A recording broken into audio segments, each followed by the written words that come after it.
Hey, good night, everybody. What's up? What's up? What's up? Hey, Bubba. Hey, Lisa. We got Billy Pipes in. Billy Pipes is in the Hangouts. He hopped in early. Good night, everybody. What's up? What's up? What's up? Oh. Hey, Bubba. Hey, Lisa. Yikes. I hate hearing myself. All right. Hey, what's up, everyone? What's up, Reef Keeper? Yeah, I am on the road tonight. To be honest, feeling a little tired. First couple of days of this new job had me a little burned out, but I got to give a shout out to my wife. She convinced me that I haven't done a stream in a couple of weeks, and she told me, you better get on it. People watch. So, Reef Keeper said, looking all sleepy in his dress shirt. Hey, man, I try. Let me give people a few minutes to come in. We got 14 people watching already. Hey, what's up, O? Hey, what's up, OG? How we doing? I'm good, man. That's good. Congratulations. I appreciate it, brother. Billy Pipes, what's up, man? What up? What up? Wait, Billy, come on. Billy, why you gotta ask him if Hey, Billy came in before the hangout started, and I was a little worried when I heard like the Billy laugh, and I got me scared because I was like, man, I don't say it. He had to cover himself up real quick. The top half is spliffy. Let's just say that. Reef Keepers, where you at? Yeah, Reef Keeper at a hotel. I'm in Memphis, Tennessee now, so. So this is the first day? What was it like? Second day, it was good. It was good. A lot of work, man. A lot of work.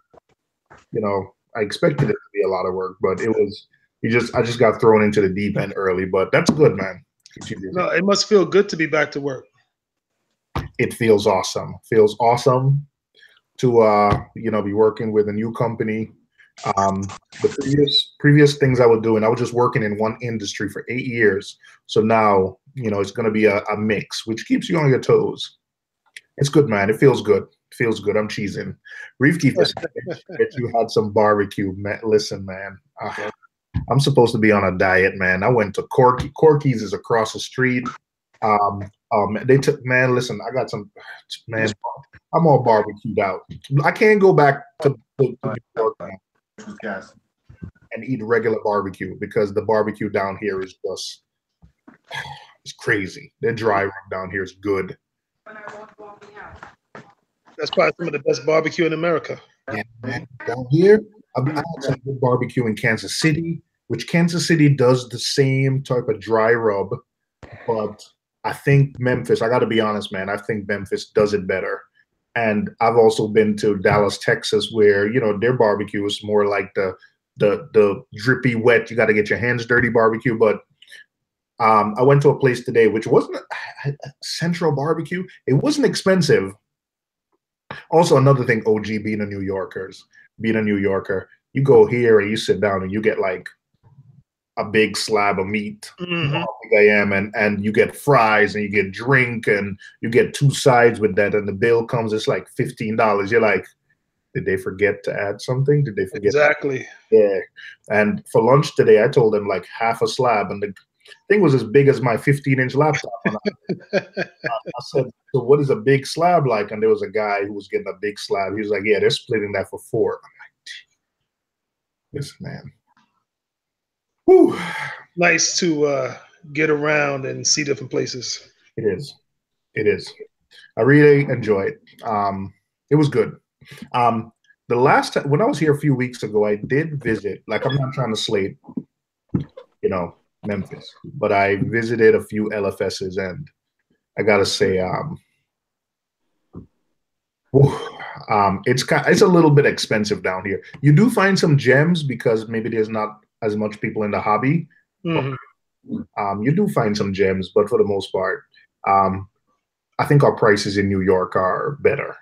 Okay. Mm-hmm. For the average frag, the prices in New York are better, but here you will find those gems because let's take for example Manhattan Aquariums. So hundreds of people are passing through it every day. So the minute there's a gem there, people are passing through and seeing it. But here, you'll come in and the guy like had a gem. I mean, I don't know if I'll be able to take it home, so I didn't buy anything. But you do see some gems that you're like, wait a second, wow, I've never seen that before. Are you sure somebody didn't buy that? So you find some gems here because maybe there's not as many people, but. So speaking of gems, sorry, just want to ask, how's the torch and ACAN doing? It is doing wonderful, sir. Geez, when my wife saw it, she said, what is that? Did you put that in? That's like a big, listen, man. Oh, man. I can't imagine. When I go home tomorrow, man, I'm going to go pet my ACAN. You can take corals on the plane, right? Listen, I wouldn't want the stuff. See, it seems like it's getting easier to do it. Yeah.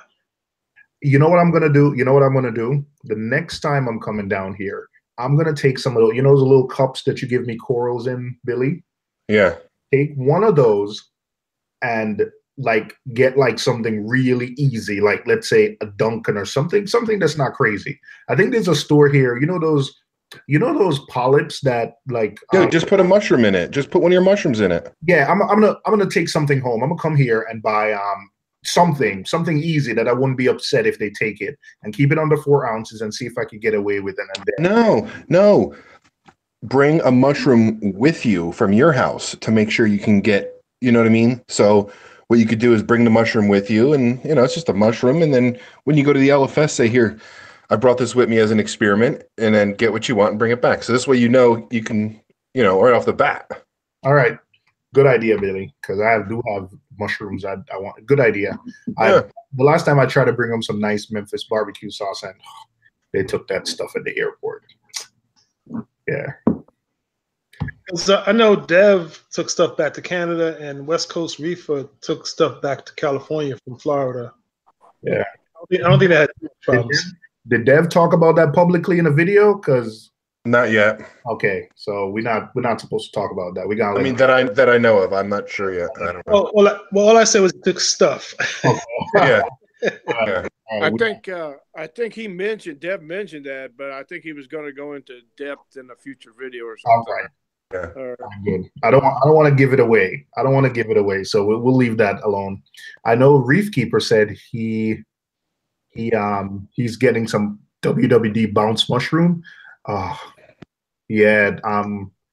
Congrats, man. Congrats. Those are nice. Let me start by giving just everyone an update. I know I haven't been making videos, but I'm gonna give everyone an update on what's going on with the tank. So I'm 99% sure I have dinos. I spoke to Miss Reefer Fox, and she told me like a little paper towel / napkin test to do. I was really disappointed. I mean, I asked Billy for some advice. I got some advice from Reef Keeper, who's battled them. I got some advice from Cruz, and I really think I'm over it. I think it's like 95% eliminated. I did do some bubbling. I put on the bubbles like really aggressive at night. And then I did buy some Dino X, but between the Fritz bacteria, the Fritz 460 and bubbling, the dinos are like almost gone. I did put in a UV like the day right before I left. I put a UV sterilizer on the tank, but I spoke to my wife right before I got on the stream, and I said, hey, what about the dinos? She didn't even, she's been looking at the tank all week, and it didn't even, like last week, the brown stuff was all over my rocks, all over my sand bed. And when I spoke to her today, the fact that I had to remind her what I was talking about is just proof that, right. What I was doing is working. So I'm really happy about that. Just the Fritz 460, the bubbling, and I did put the UV sterilizer on for a couple of different reasons, but this was one. But what exactly are dinos? Do they do the whole photosynthesis thing? It is photosynthetic. I do know that. I think I don't want to get into an area that I don't know, but I think it's a bacteria. And Cruz is in the chat, so Cruz can correct me if I'm wrong, but I think it's a bacteria Um, you can see there's some brown stuff over the rock, and they usually have like air bubbles in them. It goes away at night, and it really appears on your rock during the day. I think it's really toxic because when snails eat it, they usually die. It can be toxic, and it's long and stringy, and it does hurt corals because it was all over my zoas, and they did not open when they were all over them. The reason why I asked that question, because I'm wondering if you did a blackout, could that help? You know what? I did. You know what? Thanks for reminding me, OG. Last week, Saturday, I kind of had a meetup with Fishy Snowman. He was there. Billy Pipes was there. Who else was there, Billy? Jeff, American Reefing Jeff. And American Reefing said he had dinos before, and he did a 3-day blackout. So, and he said that killed a lot of his frags. And, you know, I that was going to be an option for me, but it's not something I wanted to try first. Gotcha. And I'm declaring victory, but I'm not saying I'm 100% over it. But, you know, it's 95% gone from where it was. And if I can continue, and this was after one, like maybe just a quarter bottle dose of bacteria. So if I've knocked it down that far with just, you know, trying 2 things, then I think with a little bit more diligence, I'll be able to, you know, kind of get rid of it. Or if this is what I have to do to control it, then I think I can live with dinos, because I was really concerned I would have to. My wife just texted me and she said, "Wow, so you had a fish convention last Saturday?" Yes, it was. We had a fish convention. So, yep. Hey, what's up, DC Reefer? Oh man, DC, I gotta apologize, man. UPS never came and picked up that package, man. So, I got some stuff I got to get out to DC. So, DC, I'm gonna call you when I get off the air. But man, I'm really sorry. So, if UPS picks it up tomorrow, then if they deliver on Saturday, you'll get it Saturday. But if they pick it up tomorrow, they don't pick it up Saturdays, you get it Monday. So, all right. So I know this is Aquarium Tech Talk. So let's talk about some tech stuff. So Billy, right before I got on the live stream, Billy was educating me about some new products that BRS launched today. And these are some sensors. Let me try it, man. I had something open. Where did my things go? Someone is saying excellent stream. Man, we just started, Cruz. We just got started.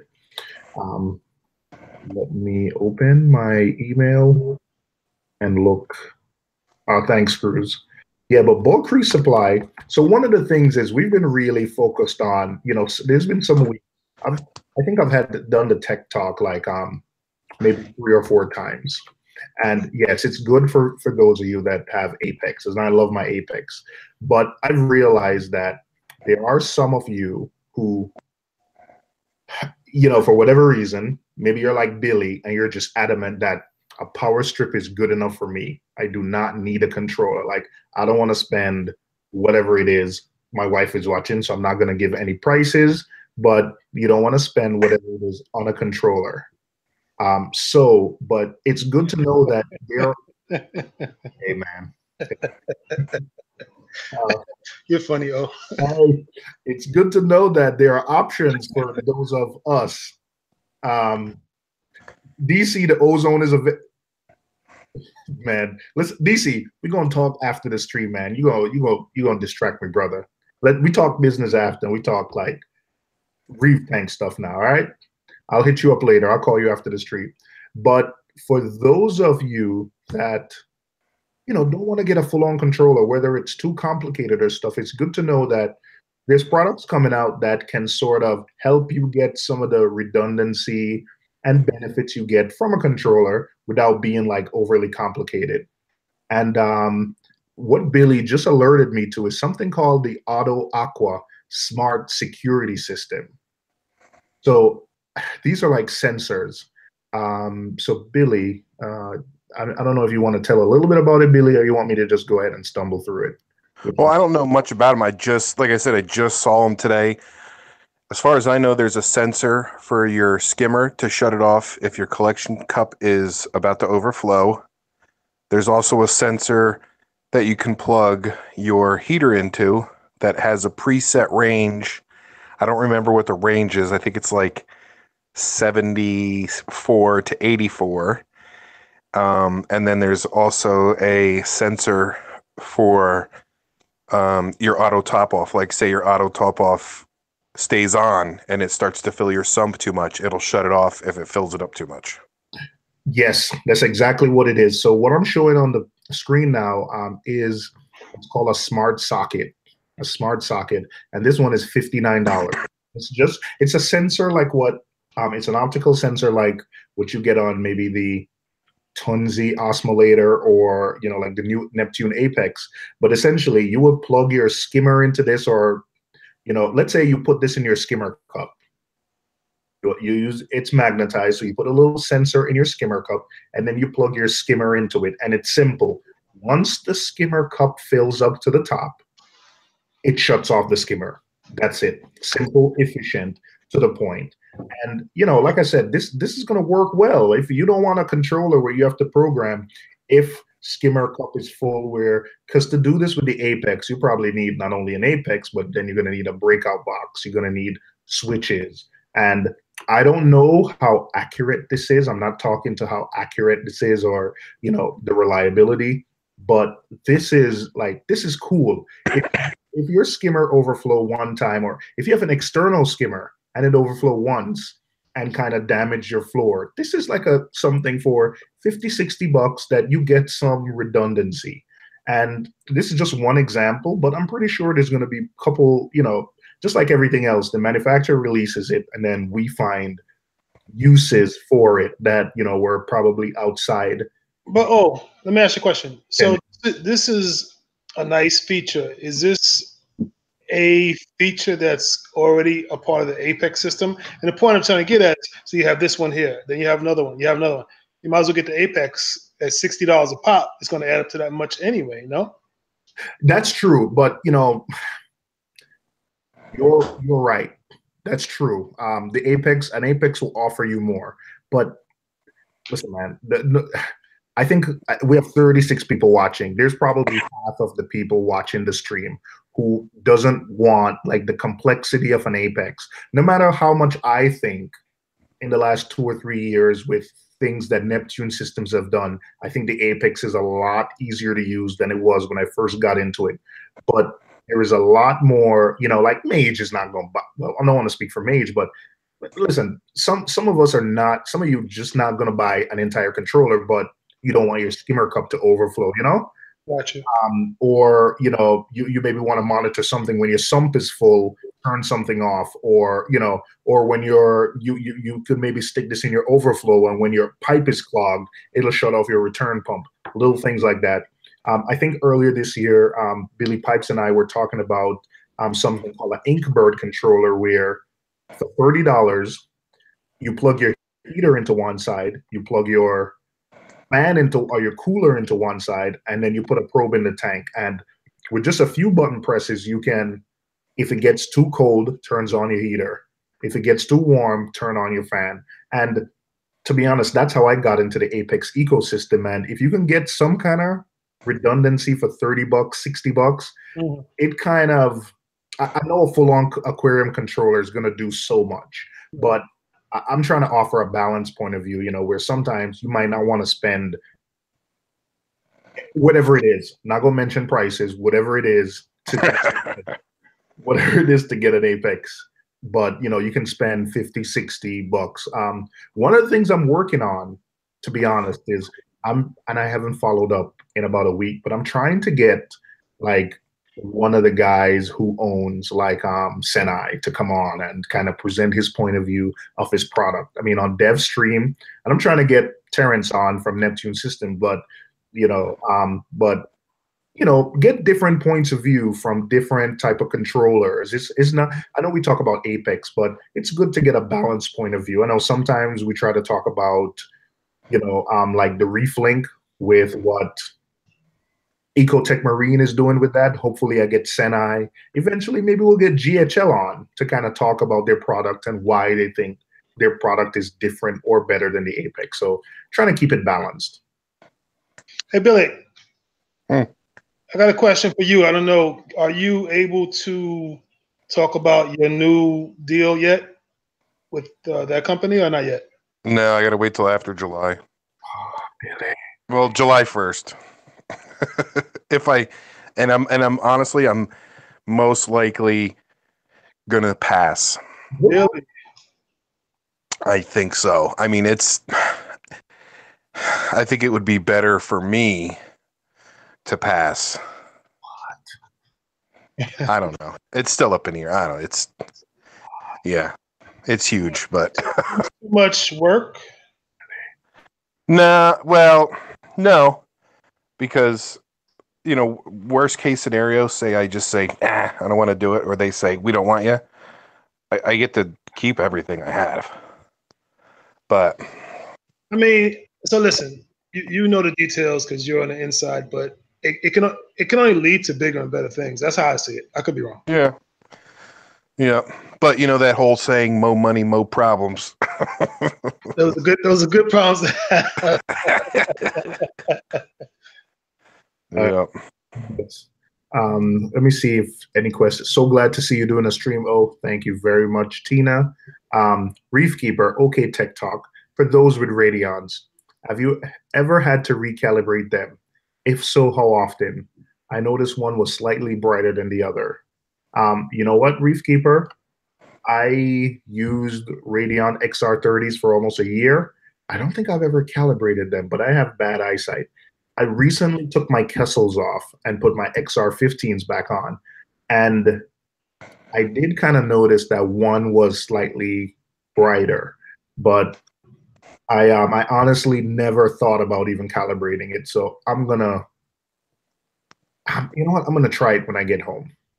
It's not high on the list of priority, but it's something I'll try. I'm surprised the wife didn't say anything about it. About what? The light being one brighter than the other. Maybe she did notice. Maybe she didn't notice. I don't know, but I noticed. I noticed.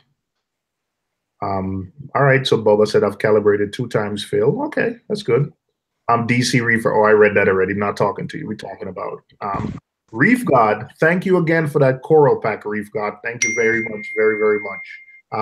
My wife just texted me and said she did notice one was brighter. So there you go. Yeah, I figured that they noticed. They noticed that stuff. Reef God is trying to get me in trouble. $2,000 for a controller. Listen, brother, I thought we was cool. You're trying to get. Listen, man. I'm going home tomorrow. She hasn't seen me for a while. She's gonna be happy to see me. Don't get me in trouble, man. Don't get me in trouble.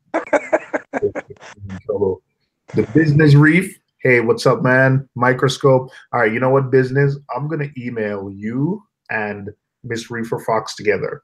And I think we got to put together a show about like the microscopes. Like you know what, Biz? I need your email address because every time I see something interesting in my tank now, I email Miss Fox and I always want to copy you, but I don't have your email address. So, I don't know, maybe you gave it to me and I misplaced it, but just give me your email address. Just give me your email address or I'll message on the back end of your channel to try to get it. Reef Keeper said, I ordered one of those ice cap salinity temp sensors today. Anyone have one? Anyone have one? I have no idea. I have no idea. None whatsoever. Any other question? I wouldn't be able to afford an Apex, much less. See, Tina is one of those, maybe Tina doesn't want her skimmer overflowing or doesn't want, remember when Tina first set up her tank, she was nervous about, like the water being too high or too low. And I think Tina wouldn't want to spend her on an Apex, X amount of dollars on an Apex, but maybe she'll spend $50-$60 on like a sensor that'll help turn off her pump if she sees the tank. Peace of mind. It helps her sleep better because I remember that first night when she had set up a sump for the first time, she was so nervous that something was going to go wrong. So, I think things like that. There are people out there who want to Bubba's out here giving prices. Bubba, I thought we weren't going to do prices. I wouldn't drop X amount of dollar to control my temp. Listen, we're not going to talk prices tonight. We're just talking technology, no prices. Yeah, we got to, if I'm missing any important questions, please, guys, let me know. Please let me know. Billy Pipe says, hi, Mrs. O. Man, you guys are trying to get me in trouble tonight. What do you mean trying to get? We're all saying hi. We know she's listening, so we're just saying hi. We're being cordial. Yeah, man. All right, Come on now. all right. Yeah, but see now this laughing is making me nervous. I'm sweating. I'm sweating, even though it's 80 degrees down here today, man. 80 degrees. Relax, brother. Relax. You're amongst friends. All right, cool. All right. Yeah, it's cool. Man, things are good, man. I'm really happy with my tank. I mean, I did make a change, put the UV sterilizer on, but I think I've stopped messing with the tank too much. I mean, I go there and I get the urge to like mingle with stuff, but I think the frags have settled in. I think I went to my fish store and I got some other frags, and I think everything is settled in. I spoke to my wife, and she said the frags are looking good, the tank is looking good, the glass is looking clean, there's no algae, so I'm happy. I'm happy with this. This is the face of a happy man right here. Happy, happy, happy. Hey, I see the Biz is in the chat. Hey, Biz, do you have a connection to invite Terrence to come on one night, maybe with you, and have a really good Apex show? If so, let us know. I would love that. I would really love that. That would be awesome. That would be awesome. That would be awesome. Dre is saying, were you there earlier for Paul's stream and see the super chat storm? No, I didn't, man. I was working all day today. I really wish. Today was a really busy day because it's my second day and I work remote. But today was, the day to fly, a couple of days to fly down here, meet everyone, trying to get some parameters for some projects we're going to be working on. So I didn't get a chance to relax at all today. It was just meetings. My calendar filled up, so I didn't get a chance to watch. And then by the time I got out of work and tried to, message him and see what was going on, it was already, because right where I am, it's a 6-hour time difference. So when I got out of work at 7, it was already like wee hours of the morning already. So, super chat. Yeah, Dre. Listen, thank you, Dre. I really appreciate that. All super chats tonight go directly to Mrs. O. Directly. So you better have waiting for her when you get home, O. Listen, let me log into optimalonline.com. I'm going to have them turn shit off the internet. You gonna shut her down? Thank you again, Dre. Thank you. Oh, come on. There she is. She popped up.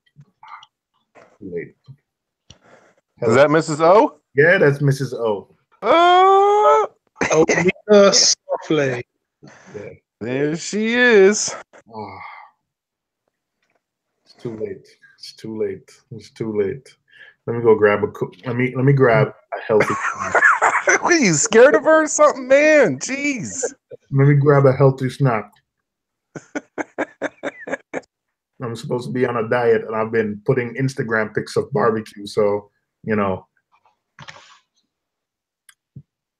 if I'm not doing it on stream, then there's no evidence.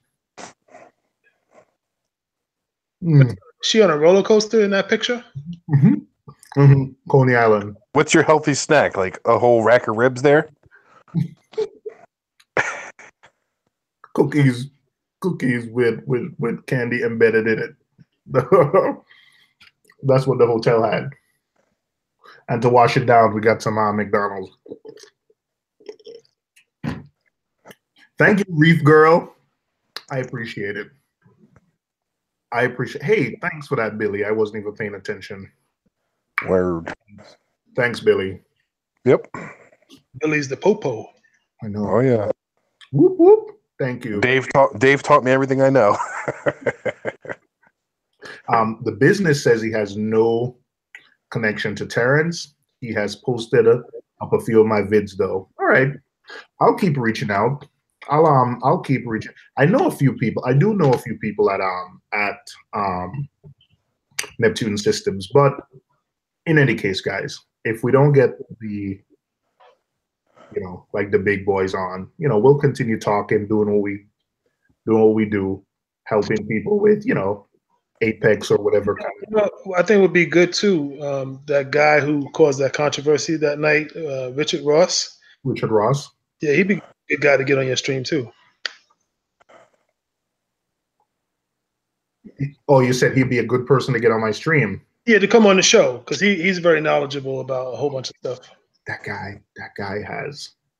See, I identify with that guy because the guy Apex setup, he has a crazy Apex setup, but it's not neat, which is like my setup. It's crazy and it's like organized chaos, and he knows what's happening. Right. It's not neat. I don't think he tries to be neat. But listen, that guy is. Listen, while I think that stream was entertaining. Let's just say it was entertaining. But that guy Ross he's legit. Like he has a really nice tank. He knows what he's doing. I would be honored to get him on my. What does he do in the industry? What's his title? You know what? I don't know, but I know he dives the reefs, and I think he does research. I think he does research. Doesn't Ross? Isn't he a curator? I mean, not the curator, but doesn't he take care of a huge, like a city tank, city aquarium, or something like that? You know what? I would have to look it up. I think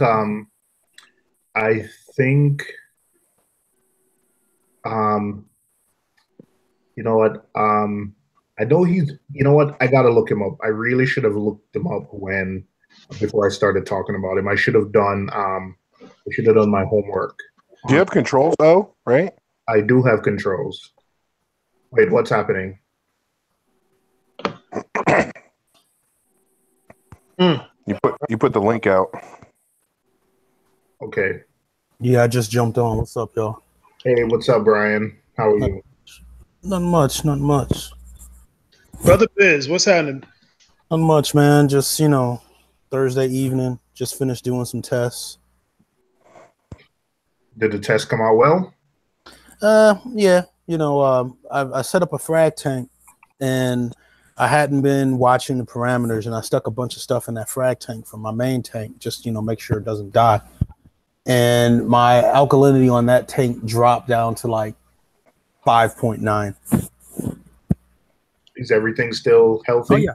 Yeah, everything's alive. Everything's still healthy. I mean, the color's not great, but, it's, once again, this is going to be my coral invert frag tank. So it's, I just wanted to make sure stuff isn't going to die. It's nothing, nice or expensive in that tank. It's just, I now have to watch another tank. That's all.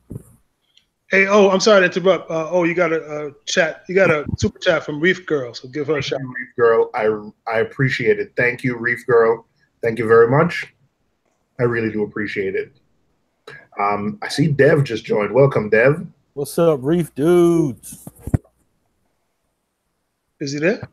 Yeah, he's here somewhere. He's here. He might be hiding or something, but he's in there. He's probably working. That guy's always working. I know. He's always working. He's a mad scientist. Right? His brain never stops. Well, Brian, you're using like the same Apex to control everything. You probably just do you have it beside the main tank? No, it's in a whole different. Well, it's beside my main tank. Then I have the tank next to it, next to the main tank. Then in my laundry room, I have 2 quarantine tanks in my water change system. So I got a 50-foot run between the main tank and the tanks that's in my laundry room. Yeah, You said you go through the ceiling with some of your hoses. Yep, I go through the ceiling with hoses, cables, all kinds of things, man. It's, you know, it's a bunch of tubes going through that ceiling. It's at least 1, 2, 3, 4, 5, 6, 7, at least 7 hoses that I can think of off the top of my head that I've put through there. Then I got the 50-foot Apex cable going through the same thing. So, did you have to get that cable specifically made for you, or were you able, where were you able to buy a 50-foot cable? Firewire.com, I believe it was. Yeah, it's just standard USB A to A. Like anyone you can buy off Amazon or somewhere will work. Exactly, Dev. What's up, Dev? Hey, what's going on, guys? Yeah, sorry, my phone wasn't working. I think it's connected to a headset that was in the other room or somewhere. So, Dev, you seen in person the Apex with the Alexa control and everything, right? Well, yes, I have. I'll talk a little bit about that. Right? What would you like to know? I want to know everything. Sorry, I'm still sick, but I got a bit of a cough. I apologize. So currently, it can control virtual outlets. So if you can tell it to turn something on or off, you give it a friendly name, and you can ask it for basically a news flash, which will read all your stats for your temperature and all the whatever your probes are. Mm-hmm. That's kind of the basics. So if you wanted to, turn off a feed cycle, you could do that. Or if you want to do a bunch of stuff, from my understanding, you create a virtual outlet that has all that stuff within it, and you just assign that like a parameter and do it that way. Nice. Yeah, so it's coming soon. Probably, hopefully, about another month or so before it's in beta to start testing it out. All right, cool. That's awesome. You saw the Triton too, right? Their latest. Yeah, they weren't doing much with it. It was there just to show it off. They weren't really pushing or demoing it. It sounds like it's still a little bit out, sadly. Yeah, that's what I've been reading in the forums, that it's not there yet, but it's fine. I look forward to the future for it. Mm-hmm. Exactly. I wish it was out sooner. I want one. Yeah, I want to play with one, but yeah, it's taking its sweet time. Did they say any other new products on the horizon? Nothing they said at the moment. Alexa integrations was really the only new thing that they're showing off. But yeah, the Alexa is the same or similar to Google, like Hey Google. That's different, right? Same thing. Yeah. In fact, I have lights, and I've integrated. I use like the Philips Hue, and I've integrated them with Siri. I've integrated them with Alexa. So it's really some products now. When I'm buying products now, I really buy products that work with all three or work with multiple. Mm-hmm. So my Philips light, I love it. I also connected it. I use like a Harmony remote with a Harmony hub, so it works with either one. So you can say, "Hey, Alexa, turn this off," or "turn that off," and she'll do it. And you can give the same command to Siri, and Siri will do it. So yeah, they're all basically the same. Hey, Devin. Yeah. Yep. Devin. Hey, Hey. This is Tim with Tim's Tank. Are you going to be telling us the secrets on how you get your corals through airport security anytime? So, I do plan on making a video about this, of my interesting experiences. Maybe this weekend I'll do one. So I did obviously get some stuff back. My tank got some birthday presents. Now, technically, you're not supposed to bring SPS back. That being said, I have a million that's now in my tank. Well, I was really questioning, wild caught, fair game. However, if it's like, aquaculture or grown in a tank, does that still count? I called the CITES people, left a voicemail, they never responded. I went through this whole hoopla and security. I have all my stuff with me, so I've been on the fence if I should include that part of the video or just do the general process. But yeah. How would TSA know that something is wild? I mean, how do they even know what SPS is? Exactly. Yeah, like how do they know? Like you could bring a frog spawn and they'd be like, somebody at the airport actually knows oral. They don't. You know what I mean? Okay, so I printed out a form that I found on like the Canadian Food Inspection Agency, whatever it was, and it said, inverts, live or whatever, not for resale, for personal use, all that jazz. I talked to the girl on the phone, and we decided this is the most appropriate one, and it said that there's no documentation required for personal use. or for personal, what not for resale, yeah.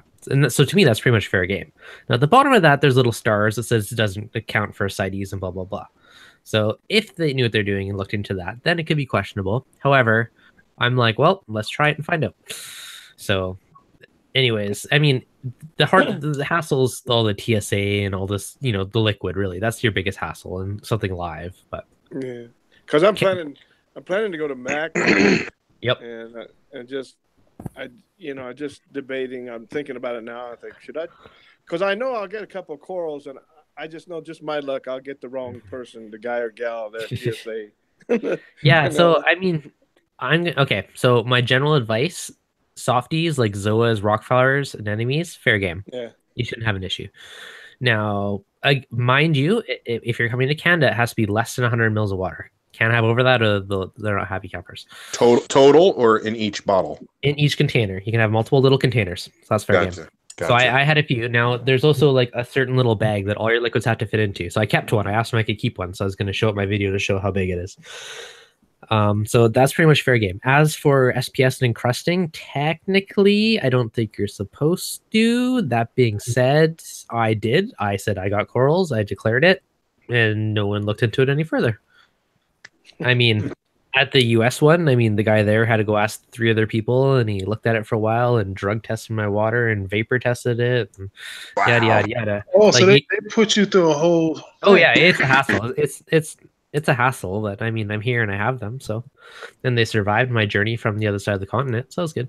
So Dev, so when you came to the airport and you first approached the TSA workers, how long did that whole process delay you from normal? I'm going to say it probably added 15 to 20 minutes at each TSA spot. That's not too bad. It could be not bad. No, that's not bad. Like, because at first, so like everything through the scanner, and then I was like, and there's nobody there. So I'm like, oh, well, I'm like, hopefully that they don't mind x-rays. They went through. And then, of course, they give you funny looks and they pull you over and search all your stuff. And then they test it all and blah, blah, blah. I'm like, oh, it's corals. I'm like, I called first. They said it's allowed. And then every airline's different too, right? So there's all these little things you got to consider. But honestly, like, US TSA was probably more of a hassle than Canada TSA. Really? Just for about the fact of it being coral. The Canada guy was just because they're like a little bit over 100 mil, and that was more their issue. The guy's like, all right, I'll be nice and I won't make you go through again. So he like dumped out some of the water for me and came back. And Canada Customs, that's surprisingly easy because I just declared on my forum. I was like, yep. He's like, so what do you got for plants and stuff? I'm like, oh, it's a couple live corals in my fish tank. I filmed a few overly tired, delirious clips as I through the process. So I don't know. And everything survived the trip? Yep.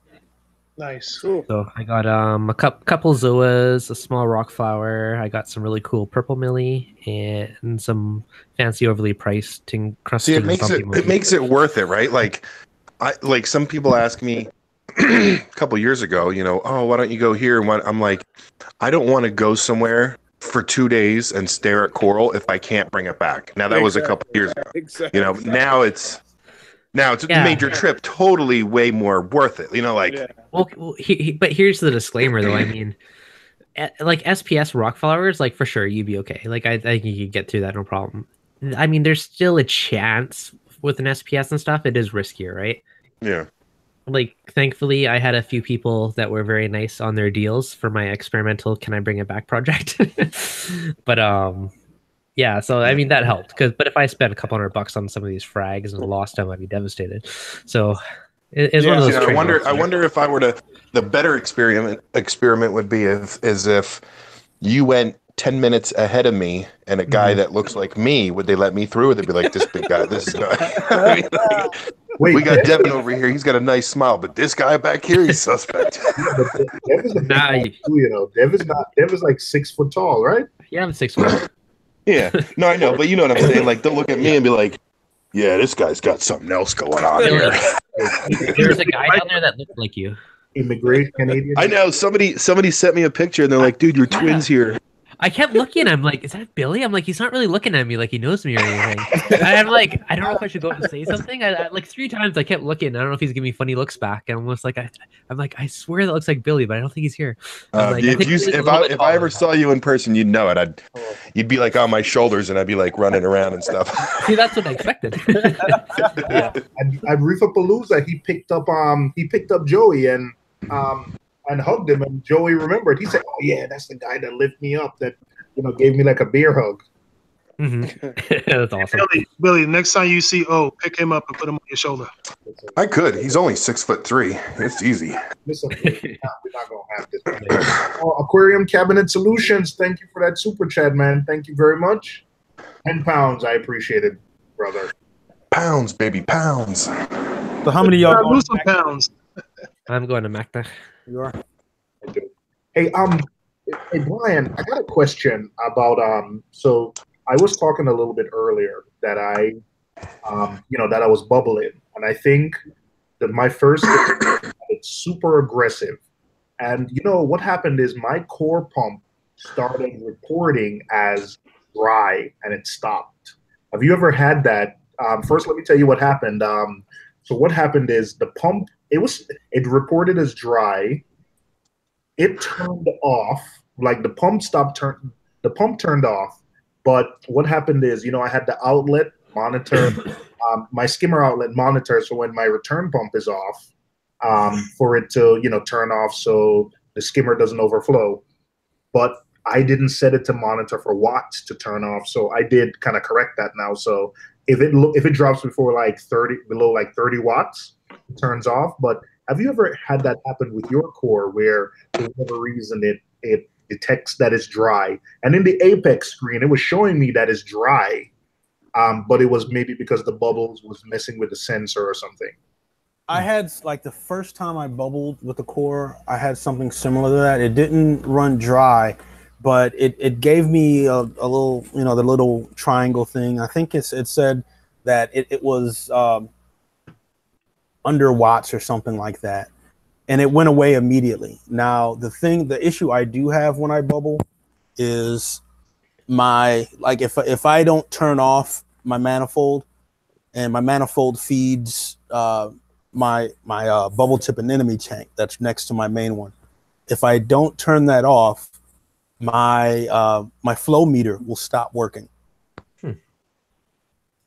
But that's really the only weird thing that I've seen. In fact, today was even weirder because I started bubbling today, and I'm looking at it. My flow meter had been off since I did some bubbling yesterday. So I turned it off, and I bubbled the main tank. Then, say like 3/4 of the way through, I turned on the manifold again to let water go into the bubble tip tank, and the flow meter turned back on. It had been off for 24 hours. So, that's the weirdest thing I have is this flow meter that's between my main tank and the bubble tip tank will stop working. I noticed that bubbles. So I put one of the 1/2-inch flow meters back on to monitor flow to the UV sterilizer. And I do know that, if I turn off the pumps for anything, and I don't use check valves, so when I turn off my pumps, everything drains. It's like you have to give it some time or turn it off and turn it on, or maybe just tap the UV a little bit. Usually if you leave it for a day or two, it'll come back on. But I do notice that when I had a manifold and I bubbled, yes, the flow meters went wonky. So the flow meters went wonky. So yeah, but this in the Apex, when you looked in the status, it said dry. Like the Neptune core was returning the status like it's as if it thought it was running dry. So I don't know if maybe the bubbles.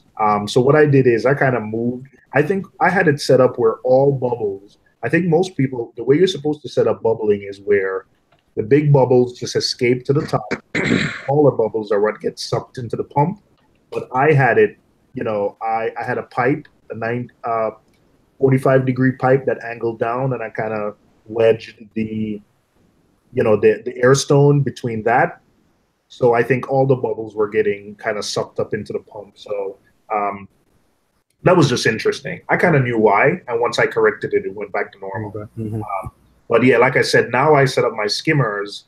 I set up the skimmer where if the return pump is pulling less than 30 watts, it usually pulls 35. But if it's pulling less than 30, that means it's still running, but it's not running as efficient. That means the sump level is going to rise. That means probably the skimmer is going to overflow. So I have it turn off then, which that's my new learning for the week. Yeah, I haven't seen that one, but I'll keep an eye out. You know, my air stone is under the intake of my core, so the bubbles are going up and then get sucked in. Yeah, I'm a fan. I know Cruz is probably in the chat going yes, but with the bubbling and the bacteria helping with dinos, like I know Cruz has been like, you know, singing the praises of bubbling, but I really got to say, like, you know, no treatment, just the bubbles and some Fritz bacteria, and my dinos are like 90–95% gone. So thumbs up, Cruz. I know I find dinos in my tank. Now, I don't have an outbreak or anything like that. And I'm talking with my microscope. I have seen dinos in my tank. I think what I'm gonna do, because I don't bubble all the time. I bubble off and on. I may bubble all the time, you know, every day, an hour or two, or whatever it is a day, and see if I see less dinos when I do a sample of, you know, where I normally get them from. You know what? That's good to know. From what I understand and what I read, dinos, it's not that dinos are always going to be present in your tank. It's just when conditions are right and they go crazy. They go crazy. And it's like that with everything. I mean, I see dinos in my tank. I see cyanobacteria in my tank. I see diatoms in my tank all the time. Diatoms are some of the prettiest thing you can see under a microscope. There's so many shapes and stuff. But none of it is out of control. Now, if I start feeding a lot, then I'll start to see effects of that. But I think you have all the stuff in your tank all the time. It's just conditions. If you let conditions get out of whack, you'll start to see a growth of this stuff. You get them back in, and the stuff will go down. But I see them all the time. How does temperature affect dinos? I don't know. That's a good thing to think about. I would think if you have a higher temperature, they would grow faster because biological processes happen faster in warmer water. Right. So I don't know, that may be another good test, you know. And you think this is totally, anybody can answer, but do you think you think the fact that maybe I'm at a point now where, you know, the tank is set up in a way where I don't do many water changes, like the refugium and the skimmer, like totally takes care of all like the nutrient export. You think maybe that has something to do with, you know, maybe I'm more subsistent. You know the word I'm trying to say. I'm more prone to like dinos or something because I'm not, you know, not doing like maybe water changes, which would maybe siphon out a, you know, certain percentage of them. I think not doing water changes. I don't know. Am I talking over? I hope I'm not talking over anybody. But I think the reason you see a lot of dinos and diatoms and stuff like that because it's out of balance. Now, if your system is used to water changes and then all of a sudden you stop, I think you're going to get out of balance, and you have that potential for things to get out of hand for you to see more of those things until the tank learns to rebalance itself. I mean, you know, really what I think we should be shooting for is the tank to balance itself.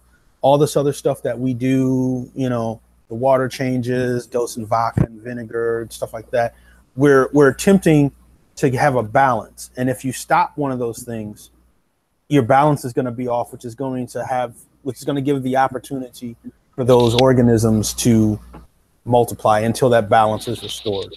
So that's just my personal. I don't know. I don't have any scientific proof of that, but you know, I've stopped doing water changes for a while, and I've seen kind of negative effects.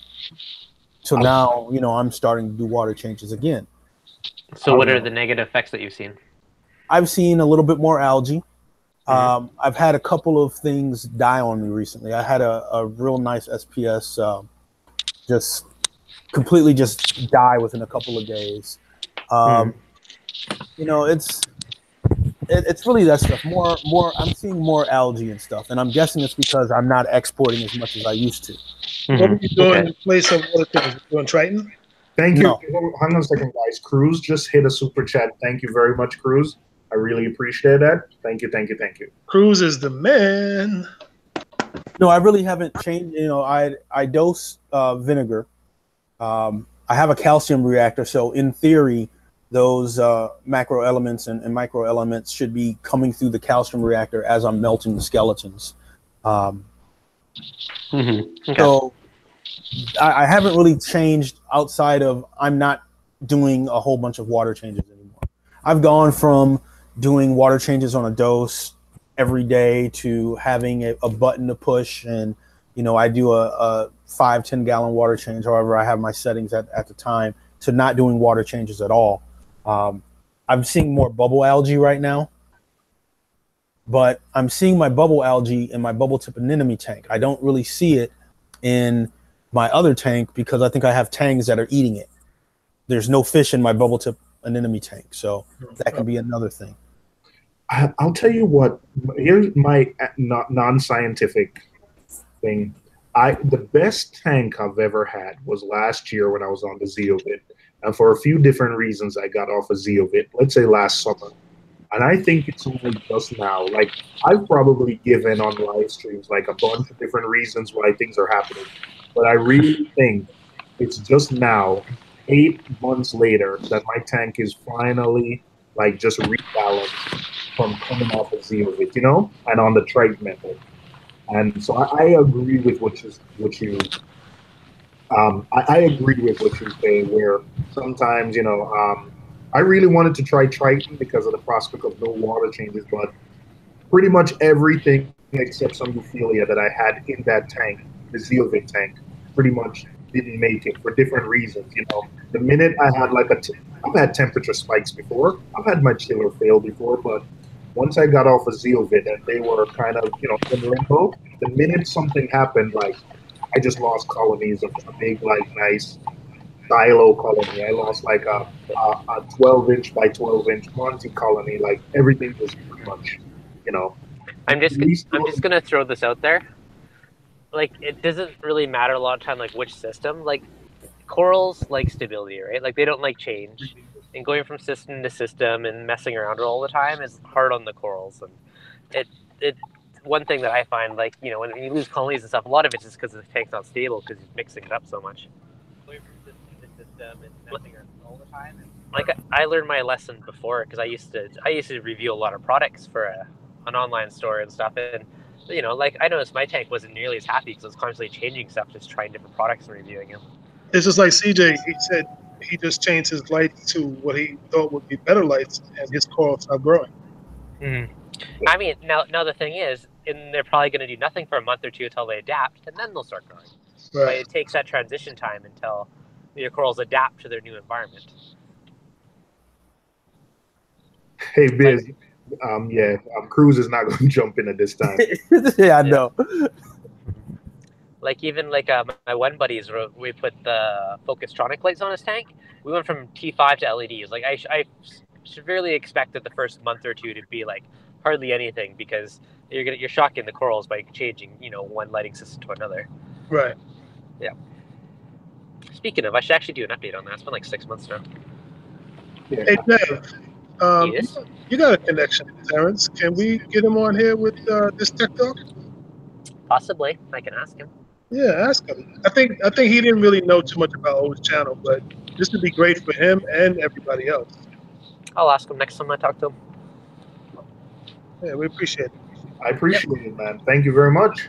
No problem. Hey, have any of you guys, I guess anyone in Canada, I got messaged about a show called reefexpo.ca, I think it is. It's like I think it's a brand new one because I've heard nothing until like yesterday about it. But it sounds like they're trying to do like a Canadian reef show. I'm just curious if anyone else has heard about this. No, I never heard of that. Yeah, I know. All right. I know Reef Girl left, so you said Reef Expo? Yeah, I think it's reefexpo.ca. I think that's what it is. I mean, if I had the opportunity, even if it's small, but if you had the opportunity to at least get in on it, at least from the ground, I would. I know Michael and Paul are trying to get, they don't have reef shows in the UK, and they're trying to get some started, but. Well, they invited me as like a guest, like a media guest, I guess. I don't know. They want me to help promote it in exchange for basically getting me to come and film videos and stuff. So I don't know. Could be fun. Ooh, big time. Listen, Dev is becoming big time. He's gonna have immediate credentials and everything. You know what it is? He got that corporate smile. I know. It's like ding. So I don't know. There's potential there. I'm just like, well, if you pay for my expenses, I'm in. So we'll see what they say. And it's good that you went to Reefapalooza, so at least you see what's going on. And then you're also gonna probably, you know, you're probably gonna see like George and everybody release their. I don't know if Coralfish 12G was there, but you're gonna see release their Reefapalooza video. So you're gonna listen, man. Sounds exciting. Sounds exciting. So yeah, hopefully it's good, but it could be fun. I kind of like going to shows now. It's a lot of fun. I was stoked to go to Reefapalooza. Like it was cool. It was a blast. It's just cool to meet so many people. Reefapalooza New York is coming up, man. I know. I don't think I can afford that because I'm doing Macna. This is already pushing it for this one. Oh, you're doing Macna. Yeah, I'm going to Macna because it's cheap-ish. Like a couple $100, flight and hotel, everything all in normally for Vegas. So I'm doing Macna too. I'm just doing Macna too. Good. You better be there. I'm trying to talk most people going to Macna. I know a few of the UK guys say they're coming over, so that'd like a nice big meetup, man.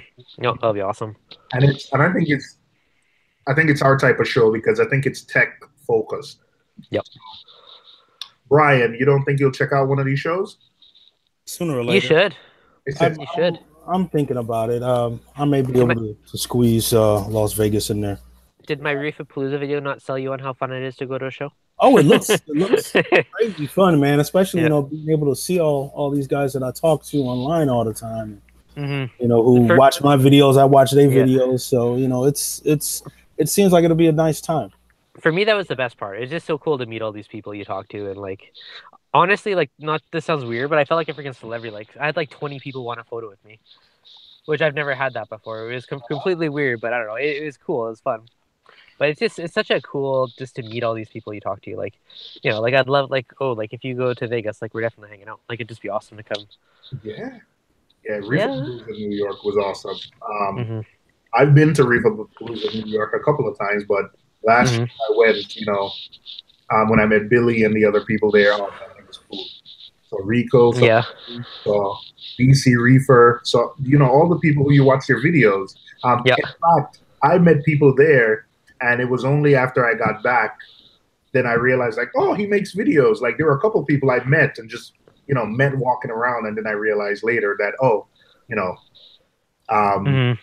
it was really cool. It was really good. I like these shows. We used to have a lot more, like, even smaller frag swaps in the New York area. And I don't know why we didn't have one last year. There used to be a Long Island flag. There used to be a New York City flag swap, but I'm not sure why they're not happening anymore. I'm not sure what's going on. No, they're definitely fun though. Like honestly, if any of you guys haven't been to like a big swap or a show, like I'd recommend going. It's just a different atmosphere. At least for me, being like in not a giant reefing community area, it's cool to experience that more. Yeah, the corals. I know in New York. Oh, we got deals from corals and. The best part of New York for me, there's a high school somewhere in Williamsport, Pennsylvania. I think where the Little League World Series is, and they have a program where they have the students help them grow corals. They have a huge, I think they have like 2,000 or 3,000 gallons worth of water, and then they come to the shows and they sell them cheap. Like they breed their own clownfish and sell it for $5. Oh, that's cool. Monty red, orange flag for like $5. And that's awesome. Yeah, they sell so you know the seaweed you buy. I bought $10 worth of seaweed from them last year, and I still have like 2 or 3 unopened packed, and I've been feeding all year. And that's good. They said it's the same thing you get, same thing you get when you buy. To me, I've opened it and I did the smell test. It smells the same, and I've been using it. The tanks love it. So things are. Yeah, you find a lot. Oh yeah, like I just buy sushi nori from like an Asian supermarket. That's all I ever use. I just buy the big bulk bags. I do got to run though because I've been sitting in my buddy's driveway for 5 minutes, so I'm starting to feel rude. But I'll join back up when I leave if you guys are still at it. All right. Okay, talk to you guys in a bit. Thank you. Okay, bye. Yeah, Macna's in Vegas and it's in September. So I definitely want to check it out. Should be interesting. Should be. Yeah, I want to go, but because it's a tech show, but it'll be nice to kind of hang out with you guys, hang out with everyone who's going. It's gonna be fun. It is. Hey, what kind of sterilizer did you get? I got the UV sterilizer. I got is the smallest. Oh, listen, man, told you to stop letting me talk prices, man. What's the price? I just asked what kind. All right, it's one from Bulk Reef. It's the cheapest one from Bulk Resupply. Let's just say that. See, honey, I went for the cheapest. I went for the best value. So it's the cheapest one from Bulk Resupply because it sort of fit in my closet a little bit. I mean, what's the watts and what's the name? I think it's Pentair Aquatics, and I think it was 18 watts. Okay. I think the recommended flow rate was 150 gallons per hour, and I'm monitoring that based on my Apex flow meter. But and I think they say to kill the highest number of bacteria, protozoa, whatever, put like anywhere from 50 to 150. So I'm in the middle. I'm about 110, something like that. So, I mean, UV is not recommended for Triton, but I don't see why it would affect it. But I'll monitor and see. I'll monitor parameters and see. So. So me, I don't have a saltwater yet. I have the freshwater, and I have a 24-watt UV sterilizer, the green killer machine. And, I had it running like 4 hours a day on a timer. And I always wondered, is it really doing anything? But apparently the bulb blew, and all of a sudden, within a week, my tank was green. Ooh. I got a new bulb, and within 24 hours, it was crystal clear. Yes. So you always wondered if it's doing something. Right. So I was wondering if I had wasted my time and my money on this piece of equipment, but it works. So, what's your reason for getting a UV sterilizer? What's your thinking behind it? Battling dinoflagellates, and I was basically trying to throw everything out. But I think, I don't know if you heard, but I think it's 90 to 95% gone. And that's from the bubbling. Am I echoing? Yeah, somebody. And that's from bubbling. And I bought some Fritz 460 bacteria because I read, gave me a headache, but I read some papers from some, like some scientists that said, like outbreak of dinos is sometimes caused by an imbalance, in the reef. And before you go out and buy like I know Reef Keeper said he used Dino X and it really helped. So before I sort of went with any one of the what I was considering harsh treatments, I tried to do something that was, a little bit more subtle. So the bacteria couldn't hurt. I was thinking of topping up with bacteria anyway. I had ozone. I sort of was thinking of, I always think of ozone and UV as like sterilizers together. But I didn't trust the ozone. The last time I used ozone, I had a vertex skimmer, and the way it works, I'm hoping I'm using the right terminology, but it would suck the air in. So the ozone generated the ozone. The ozone generated the ozone, and then the vertex skimmer would suck in whatever ozone it could handle. With the new skimmer that I'm using, you sort of have to push the ozone to the skimmer. And then there's a fine line you have to tune in properly so it's in balance, it doesn't escape. And I didn't feel comfortable, so I just said, let me go with the UV sterilizer. But to be honest, I think it was already receding by the time I got the UV sterilizer and put it on the tank. So that was my reasoning there. I've been gone all week, spoke to my wife, and I had to remind her that we had a sort of dino problem before I left. So that just shows you that, it's working. Whatever we're doing is working. Mm-hmm. Yeah, that was my, it's not for acre or anything like that. Yeah, not for acre. It's basically it was specifically purchased to battle dinos. Yeah, and that's what I hear a lot of people say is I bought it for ick, and I was just kind of wondering what your thoughts on it was. No, I know it won't cure ick, so yeah, I already know that. Yeah, I don't. At this point, I try to. If I get something from, Live Aquaria, because of the genuine return policy or credit policy, I try to do tank transfer method. I have 2 heaters, 2 buckets, 2 power heads, 2 everything, and I follow the transfer method. I try to do that. I listen. Part of why I don't have ick or never had ick is part of luck, because my LFS for years have told me that, hey, we quarantine, and I was always confident. 3-4 years purchasing there, I never got ick. But then the other day I went to them and said, hey, you guys quarantine, like, give me a little bit more about your process. Scared the heck out of me, Brian, because it turns out like what they do is just add a little bit of medication to the water. They don't really quarantine. So I guess I was lucky. I guess I've been a lot of LFSs do that. A lot of their fish will be in copper tanks and stuff, stuff like that. But yeah, I quarantine everything at this point. I have too much to lose.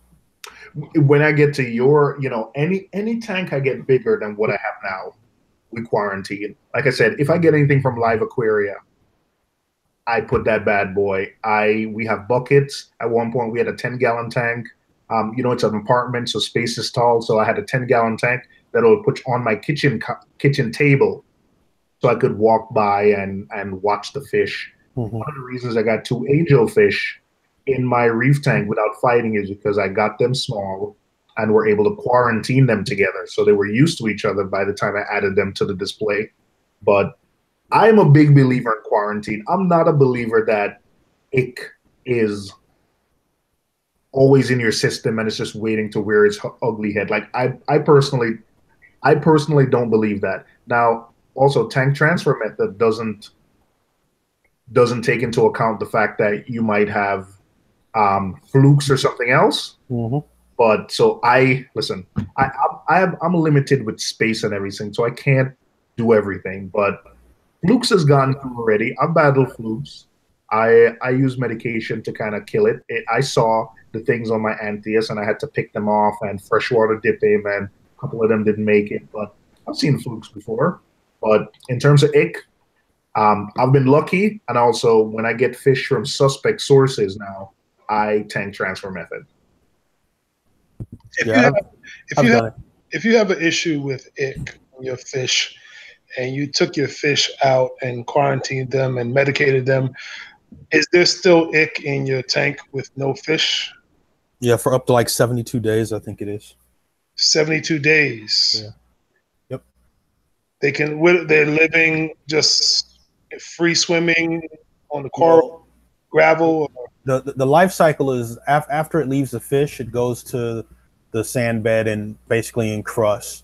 Then it'll stay in that state for up to 72 days. After the 72 days, they burst out and start the whole cycle again. So they say 72 days. Now, there's only been a few cases studied, scientifically that did 72 days, but that's the number they say in order to make sure you don't have ick. And I don't have a mature tank anymore because I killed all my SPS. But the reason I started doing tank transfer method and stopped being like rolling the dice a little bit is because last year I tried to catch a fish and I realized, oh man, you break so many SPS trying to catch fish. When you have a mature tank, trying to get a fish out can be hard. Very hard. Breaking stuff. So that's when I said, oh man, I'm more careful. I'm the type of person who used to put fish in and then don't worry about like, hey, like I had a Nassau tank and I said, I'll keep him. And when he gets too big, I'll get him out. I have a fish trap, but I have to be more mindful now of what fish you put in because my wife is probably not happy hearing this, but to go in when you have a mature tank and corals that are growing to move stuff around and try and catch a fish, yeah, not fun at all. Sometimes the fish trap works, but sometimes it doesn't. Yeah. John said his LFS has a huge back room for quarantine. You know, when you're in New York City and space is at a premium and our LFS is already smaller, you know, having space for quarantine is, you know, they probably want to, but space, time, money, getting quarantine in the fish, probably a certain percentage of them will die on you anyway. I'm not blaming them, but for years I thought they were quarantining the fish, and it's only curiosity once I try to get to the bottom of what their process was, and what I learned is they weren't quarantining anyway. They were just maybe observing for a day or two before they started selling. Yeah. Yeah, I trust no LFS. Cruz said in the chat that you can have types of ick that can stay up to 90 days. What? They can survive copper and freshwater dips. Now, I have heard of ick surviving a freshwater dip. 90 days, that's painful. Because then, you know, you do the standard, you know, they say 72, 76 days, and then you still have it. That would be heartbreaking. Mm-hmm. Well, if you have a tank full of corals, you can always look at them. Yeah, that's true. But who wants to have all your fish in a quarantine for that long? That'd drive me crazy. Speaking of a freshwater dip, what's the longest you can keep them in the freshwater? I've always heard 5 minutes, but I'll let someone else talk. So I have a video on my channel where I was in the LFS, and the guy threw maybe it was an angel, something, into a freshwater tank with cichlids for about 45 minutes. Oh, wow. I said, "What are you doing?" He said, "Oh, I do this all the time." And the fish was fine, and he took him back out, put him back in the saltwater tank, and that was his version of a freshwater dip. Wow. Yeah. Survive for 45 minutes? Survive for 45 minutes. Wow. So look on my channel. It's one of my videos. Wow. I don't have 45 minutes on the video, but I mentioned how, yeah. Mm-hmm. That's a long time. Yeah. I mean, our fishes regulate themselves on like something with osmotic pressure, like with the salt water. So, Cruz says he's done 30 to 45 minutes. All right. So I guess I would have, listen, I do a minute and I'm already You're scared to death. I know. I'm saying I do 5 minutes. I'm like, oh my goodness. Yeah. I'm just thinking like, man, imagine I can't breathe for a few minutes. That's how I'm feeling. You know, so after I saw the guy doing it, I just always wondered to myself, apparently it's okay, the fish won't die, but I just wonder how that length of time affects the fish on the long term. Yeah. Retro Reef said that's not a dip, that's a bath. Bath. Yeah. That's a bath. How's the Triton supply lately? Still the same thing. It's just that the last time I bought extra. So I think Triton done screwed up, to be honest. So listen. People are having trouble getting it now? Listen, man. I call bulk resupply. They blame Triton. Triton in the UK, it's easy to get. Listen, everyone's playing the blame game. The end of the day is, and I know I keep getting excuses and say people can use this until they've gotten it. At the end of the day, man, like this could have been, yeah, I know it's just another 2-part and trace elements thing. Like you could use Red Sea or something, but the fact of the matter is, man, no one's going to design their system around a product and then you're not sure if it's going to be available. So I've shot like a transition into to Triton video and it's all ready to go. But guess what? Can't release it. Like I really feel bad releasing it now and people can't get Triton.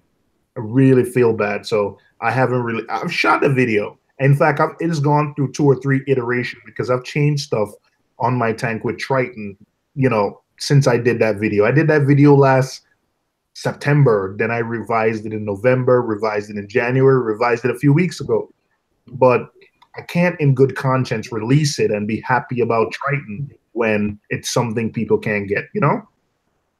Right. So listen, they can play the blame game, blaming each other. The fact of the matter is, You have people who, you know, have designed their system around Triton and can't get it. So you know what was always kind of confusing to me. So, you know, I came into this whole saltwater channel stuff.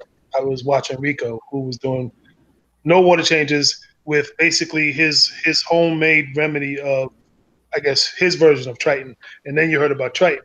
So what's the difference between this company manufactured system, Triton, and what he was doing? To me, Triton is just a system of adding calcium, alkalinity, magnesium, and trace elements to your aquarium. And then I think Triton also adds a few, whatever it is, a few elements into their solutions that encourage macroalgae to grow, because their feeling is that, you know, if you can get macroalgae to grow aggressive, it'll pull the nutrients, nitrates, phosphates out of the water that are kind of why you do water changes. So that is the premise of Triton. I mean, there's other benefits, such as they say they use pharmaceutical grade stuff. They sell the macro elements to sort of adjust, you know, they try to get you to match natural seawater. Red Sea sells their own version of like something where they say, okay, use our AB or calcium alkalinity, use our trace elements A, B, C, D, and then use our NOPOX to control nutrients. So they decide they want to do carbon dosing. Zeovit has its own system where it's another thing of carbon dosing. So these are all systems that, I mean, we could argue. I hate arguing and saying I'm doing Triton and Triton is better than the other, but at the base level, they're all trying to get you to do the same thing. Remove nutrients and add back calcium, alkalinity, and trace elements. And all of these, they have a different belief about. One might believe that, I know Red Sea loves the iron thing, so Red Sea maybe believe in a little bit higher iron than maybe Triton. Triton tries to, I think the guy who runs Triton comes from a family of like scientists. So his thing is, let me go test all the reefs around the world, and whatever the average I get from all the reefs, let me do Triton to try to mimic, you know, ocean seawater. I don't know if that's the right, listen, I don't know long term if that's the best or not. We tend to say we are mimicking natural seawater, but we're keeping animals alive in a box. But I guess the point I'm trying to get at is, couldn't you or anybody else as experienced reefers come up with your own little remedy and not have to depend on this company's product? We could. If it runs out and I don't get it, I'll just go to BRS2 part, or I'll go back to Zeovit or something, or I'll use something else. I'm fine with it. But yeah. The short answer is yes, I could absolutely go use 2-part or something else. I know enough to go and do that. But someone else who's designed their system around Triton probably does, you know, they're going to get off Triton and never come back. If it gets to the point where I have to leave Triton to go try something else, I'm not coming back to Triton. Right. Because didn't Fisher Hex walk away from Triton? Yeah, I'm not going to Triton. If I leave Triton for something, I'm not going back. I'm just going to go with BRS 2-part. I know enough now about using macroalgae in a refugium to manage nutrients that I think I can balance that with another 2-part system. So I'll never go. If I leave Triton, I'll never go back. Gotcha. Yeah. Doesn't. I don't need to. Yeah. This has been. It had the opportunity to be really something big, and I don't care whose fault it is. The fact of the matter is, people can't get it. So. Right. The guy from Manhattan Aquarium. What's his name and what's his connection to Triton? The guy who owns Manhattan Aquarium, Joe Scaparetto, also owns Unique Corals, and they are the distributors of Triton in the U.S. Oh, they distribute it. Okay, gotcha. Bruce says he likes B Ionic ESV. I bought some, during the last go around, I was able to, I don't need it, but I was able to secure some Triton. But Bruce, I bought, and I had like bottles of ESV sitting there. I bought them as backup. So yeah, I would go back. ESV is probably the one I would go back to. Yeah. Yeah, well, let's see what happens. I mean, I like it. I like the simplicity of the system. I like, you just dose the 4 bottles even, but listen, I'll go do something else if it comes up. So Triton.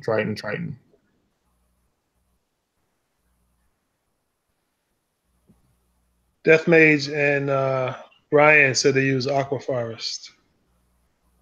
One other thing I have to just add to everybody that I'm not trying to defend Triton, but a lot of people say, hey, when I did a Triton test in January, excuse me, I got back this result that all these elements were off. And when I did the math, I would have to buy, like, let's say, iron, potassium, iodine, and a bunch of other trace elements. And when I added it up, it would have been like $100+ to like buy elements. You know what I did? I did some big water changes, sent out another Triton test, and everything was back in balance. So sometimes, it's not that with Triton you don't do water changes, you just don't do them as part of your regular maintenance.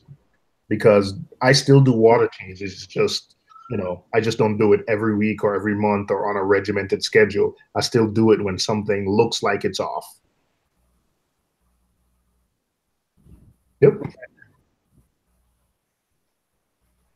Still do it. Let me see what's going on in the chat. How do you like? Oh, I think Mage is doing Aquaforest. I think Kevin ENH vlogs is doing Aquaforest. So I've seen awesome tanks on all of these different methods. I've seen awesome tanks on water changes, awesome tanks on Kalkwasser. So it's really personal preference and what you feel comfortable with. If you feel comfortable with Kalkwasser, then use it. So I don't think any one method is better than the other. Triton actually ran out of stock, yeah. But in the UK guys like Michael is doing Triton, Paul is doing Triton, Woody's doing Triton. They all say they can go to the store and buy as many as they want. And it's about half the price of what we pay in the US for it. So there's no Triton stock in Europe, Triton, low stock in Europe. It's just, we're just having issues here in the US. Excuse me. Retro, you said you got a trigger sump. I have the Synergy Reef sump. It's a Triton sump. I think it's a TS26. I like it so far. I do. It's an awesome sump.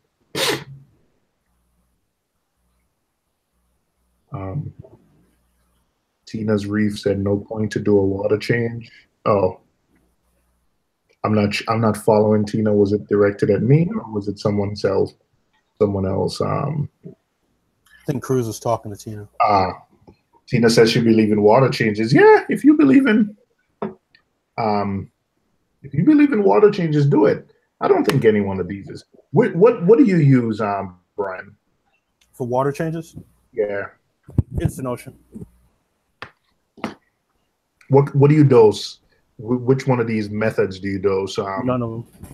I don't do any of them, but I'm starting, like I said earlier, I'd stopped doing water changes for a while, and I'm seeing results in my tank that I don't like. So I actually did a water change today, probably the first one I've done in ages. But yeah, I'm seeing, and then what Cruz said earlier that kind of helps as well.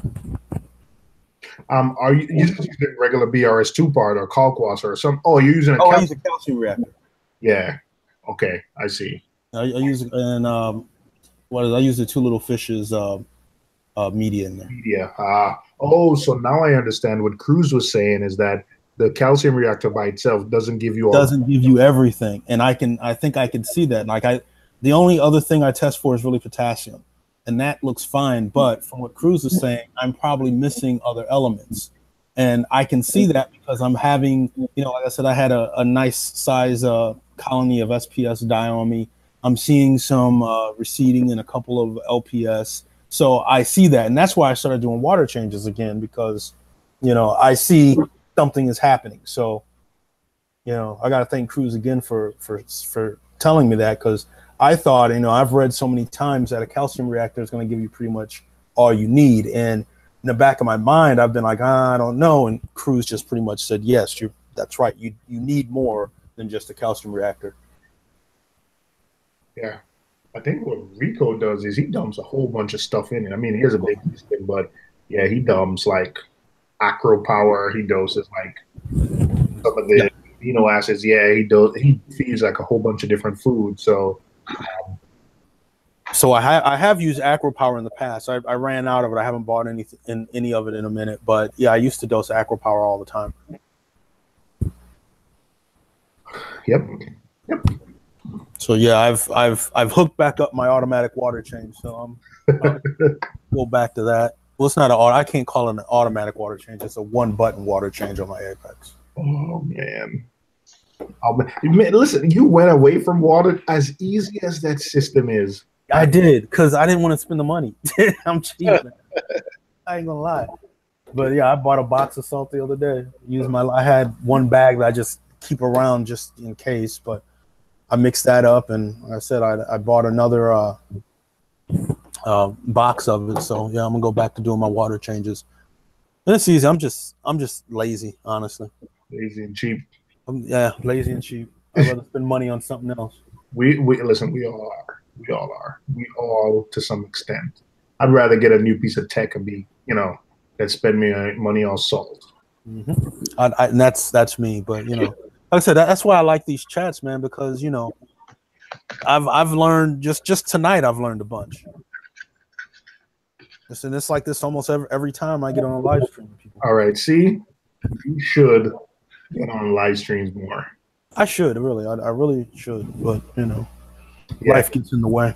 Listen, I think this year has been so far this year I've spent a lot of time in live stream, but this new job is definitely going to keep me busy. So I don't know. I'll be listening. I don't know how much I can participate. Because I am going to be busy. Probably going to have to go. Definitely have some work to do tonight, and then tomorrow I'm in a half a day. I'm going back to New York tomorrow. Yeah, but it's I'm used to listening to the radio or listening to podcasts, and for background sound.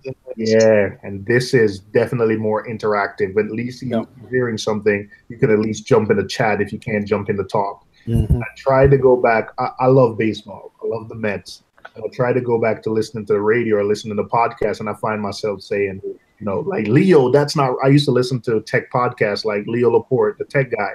Find myself saying, Leo, that's not right, and trying to, and then I realized like, oh, you can't actually participate, not even in a chat type setting. So I think I've just gotten used to live streams where, it's a little bit more involved. The audience is much smaller, but you're used to, being a little bit more involved. So I'm hooked. Can't go back. Even the chat. But so you changed jobs, but you're still working remote. So yeah, I am working remote. You're gonna fit it. It's gonna be okay. You know what? There's gonna be an adjustment period. Because I was I was still doing the same thing, but I was working. I was still doing SEO. But I was working in one industry for 8 years. So whenever you got a new campaign, you still, in the back of my head, I still know, like, here's the numbers, here's the click-through rates. You still know what the industry standards were. Like you build like a proficiency where you can just look at a campaign and say, oh, something's not right over there, because you have that experience. Now I'm in a completely new industry. I'm in, healthcare, pharmacy. Like I have no idea what these means. Like everything you have to read, like it's like everything I learned before, it's fine. It's gotten me to this point, but it's completely new industry where I have to ask a lot of questions and, Yeah. You're in healthcare? Yeah. The industry, the clients I support, healthcare and pharmacy. All right. Yeah, I'm in healthcare too. I work for a hospital system out here in St. Louis. All right. Revenue management. You guys need SEO? What's SEO? Search engine optimization. I haven't heard of it, but I'm a revenue guy, so Hey, oh man, Biz. So when someone searches, in Google, they find you in your hospital. So if your hospital has services you need to promote, so if people are, in the area and you want them to come in for cancer screenings because it leads to revenue. So yeah, we can absolutely do a presentation that says, if we target these keywords for the hospital, I'm pretty sure you have data on how many people you get to walk through the door. Oh, of course, yeah. So if we have data on your website that says it takes 100 people filling out a form before you get one person walking through the door, we can backtrack that to say, if you pay us X amount of dollars, we can get you X amount of people on the website, which will lead to 1 or 2 more walk-ins, which, adds to your bottom line. So that's how you kind of track SEO. Okay. So, hey man, holla at me. Mm-hmm. You're a revenue guy, so holla at me. Yeah.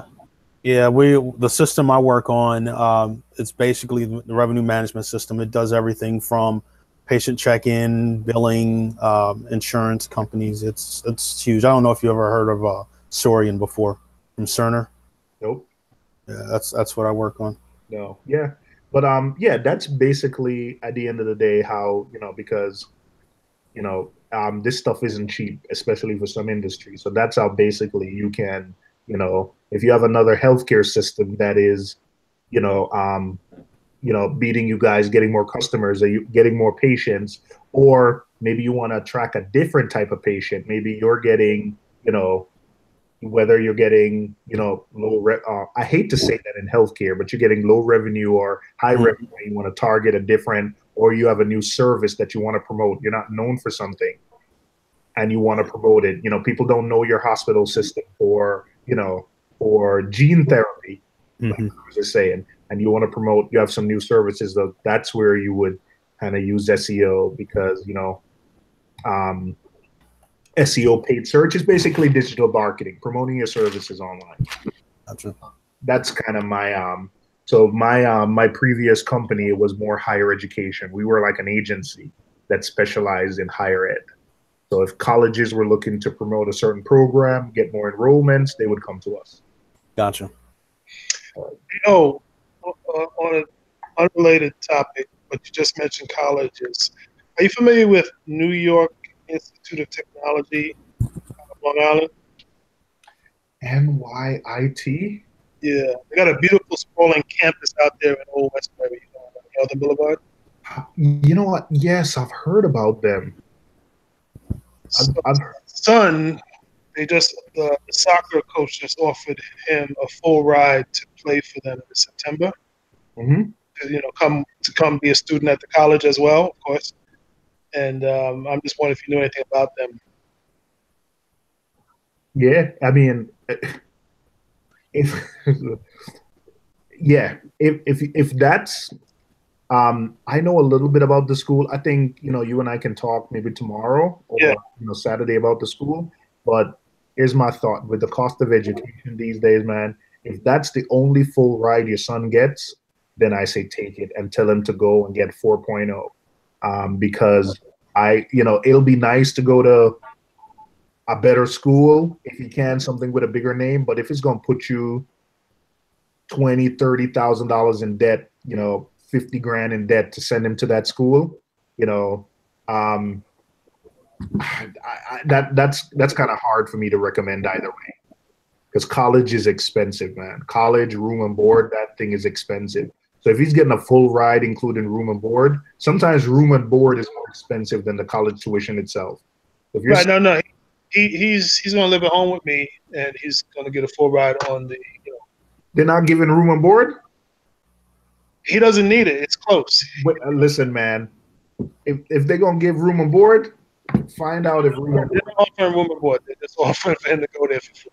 Hey, man. Listen, man. Let the kid go stay on campus, man. OG. They're not offering it, and I'm not paying $12,000 for him. Plus, he just came back. He's living with me. I got full custody.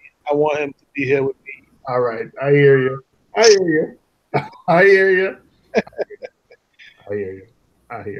Yeah, so we'll talk. But I just didn't know if you knew anything about them. All right. Yeah, I've heard about them. Hey, Biz, you got any college? Your son is not ready for college yet. My daughters are in college. One of my daughters goes to University of Central Missouri, and the other one goes to Southeast Missouri University. You have college. Yeah. My son's in 8th grade. And that's a grown man we saw the other day when you were on the stream. Oh, dude. You're great. Jeez. No wonder you're skimping around here and there. You got to save the dollars where you can. Exactly. I got 2 in college. Oh, man. Man, I just paid one of those tuition payments today. Ooh. Last one for this school year. Well, for this semester, I should say. Your wife works too, right? Say that again? Your wife works as well? She just started. She'd been pretty much stay at home for a lot of years and then little jobs here and there. But she just got back into IT. She has a degree in information systems, and she just went back to be a Java programmer. So she did one of those Java boot camps and got on at Edward Jones. I don't know if you ever heard of that company. Yeah, I heard of it. There's a lot of commercials in New York. Yeah. Yep. Yeah. Okay. Richard Reef said his son starts Hofstra next year. Foot ride, track and basketball. Listen, man, Hofstra is an expensive private college in like $6,000 a year. Wait, what did you say? 56. Okay, yeah. I thought you said 6. Oh yeah, wow. Private. What is it? Catholic or something? Yeah. No, I don't think it's just a private college, but it's a D1 school, so his son must be really good. Oh, it's non-sectarian. I thought it was at one point. Okay, yeah. Hofstra's a nice private school in Long Island. Yeah, it's expensive. College is expensive, man. It's interesting because I just called the Hofstra soccer coach about a month ago just to see if there's any interest to come see some of my son's games, and he said, "Sorry, I would love to, but we're full in NCAA rules. We cannot look at anyone else." All right. Yeah, room and board. Yeah, for Hofstra's $14,000 a year. Jeez. Wow, that's crazy. Hey man, New York. If your household makes under 120, you can go to any one of our state colleges for free. But that just covers tuition, which is about $7,500. Room and board at our state colleges are like 12 or 13,000. So you might go to college for free, but you're gonna pay the tuition. The room. It's city or state, CUNY or SUNY. Anyone. Yeah, man. Because that's part of the reason why I brought it up, because he's already been accepted to Queens College. The free ride with what they call that, the promo money. But if he can go to a private college, maybe it'd be better for him. Yeah. Hey, congratulations, man. Congratulations. Congratulations on your son. Man, I can't believe Biz has $2 in college. Yeah, one's 21, one's 19. You said you live in they're both in college in Missouri. You live in Missouri? Yeah, I live in Missouri. I'm in St. Louis. Oh, St. Louis. Oh man, I've been to Kansas City a bunch of times, maybe 6, 7 times. I think only once we made the ride out to St. Louis. I don't know. Maybe I just went to a bad neighborhood in St. Louis. There's a lot of those. Oh, there's a lot of those, man. Hey, what do they want to be when they finish? My oldest daughter wants to be a teacher. My middle child, my daughter, who's it's her freshman year, she wants to be an audiologist. She wants to be a doctor. Okay. Congrats, man. Congratulations. Thanks, man. I'm gonna be asking. My oldest daughter, she ran. She was a track runner, or cross country was her favorite, but she would also run track. She'd been running track since, I don't know, maybe 10, maybe even younger than that. She had qualified in the Junior Olympics for longer distance, like what is it, 1200. Cross country, she was top freshman, top sophomore, top junior, top senior in her school. all kinds of awards and everything. She gets to college and says, I don't want to run anymore. What? You're doing this for free for years. You get to college and they're going to pay you and you say, no, you don't want to do it. What? I don't understand. It didn't compute. Oh man. You're like, stick with it for a few more years. Yeah, I'm like, 4 more years, just follow the script. She was like, no, I'm not running anymore. Jeez. Then her freshman year, she got injured in cross country, and she stopped after that. But yeah. Did she lose the scholarship? No, she didn't. She didn't even go out for a scholarship. She just wanted to run to be part of a team at that point. Oh. I was like, how can you? I didn't understand it, man. I was like, you've been running for all these years. You're the top at your school, and you have been for the last 4 years, and then you just decide to stop. But it's like a job, and that's it's like it's too much. When we were sitting down with the NYIT coach 2 days ago, he was telling us about one of his students. He went to the college for 3 years, played ball for them for 3 years, and at the end of his 3rd year, he said, "Coach, my uncle offered me a job with his business. He dropped out of college. He dropped out of 1 year left to go." Wow. Wow. Everybody makes their decisions. Yeah. I mean, I respected her decision. She's actually in the National Guard. She's on an ROTC scholarship. So she'll when she graduates from college in a year or two, she'll be a 2nd lieutenant. That's cool. But she's been real self-sufficient. So, I can't complain. She figured it out in the end, but. The other one wants to be a doctor, so she'll be in my pocket for a long time. Yeah, very long time. Long time. Oh man! But it's good, man. I'm happy they had that opportunity. A lot of kids don't have that opportunity. Hey man, I'm trying to get you some free salt, man. I need it. Yeah, you need it. I need it. Hey you guys. I'll catch y'all later. I gotta go. All right, Tim. Brian said, I remember the past you had a video when you were trying to get your son into the hobby. Did it work? Yeah, my son has a tank. He has a nano tank. I just need to put out some videos, man. Yeah. I need to get my kids into sports because I'm 6'5" and a half. My wife is about 5'9", 5'10", and our kids are like giants.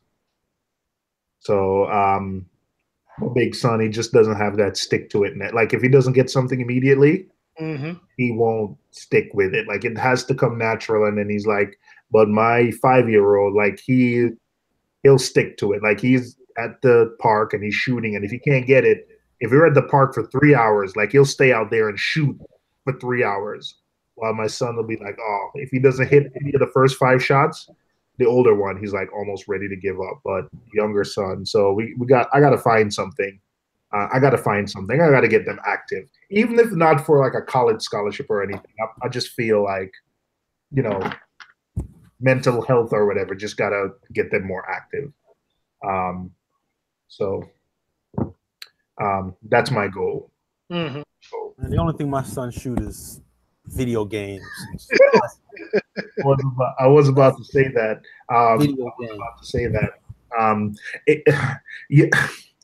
I see my son likes video games. He said he wants to start a YouTube channel. He said he likes like Roblox. He likes. I hope I could get him into some kind of engineering or something, programming, something. Maybe I could turn the love of the video games into something productive. I've been trying to do that, man. I even, one of the reasons that I even made my own YouTube channel, my daughter and my son, we all had a competition who can bring out the best YouTube channel. I won, but they stopped early. Yeah, they don't have the perseverance that don't. Yeah. Yep, you're right. It's funny you said your son with the video games. My son is the same way. All the kids, they're all the same way. And I said to him one day when I first heard about Fortnite, because I heard on CBS News, Fortnite is taking over the world. I said, do you play Fortnite as well? He said, nah, that's whack.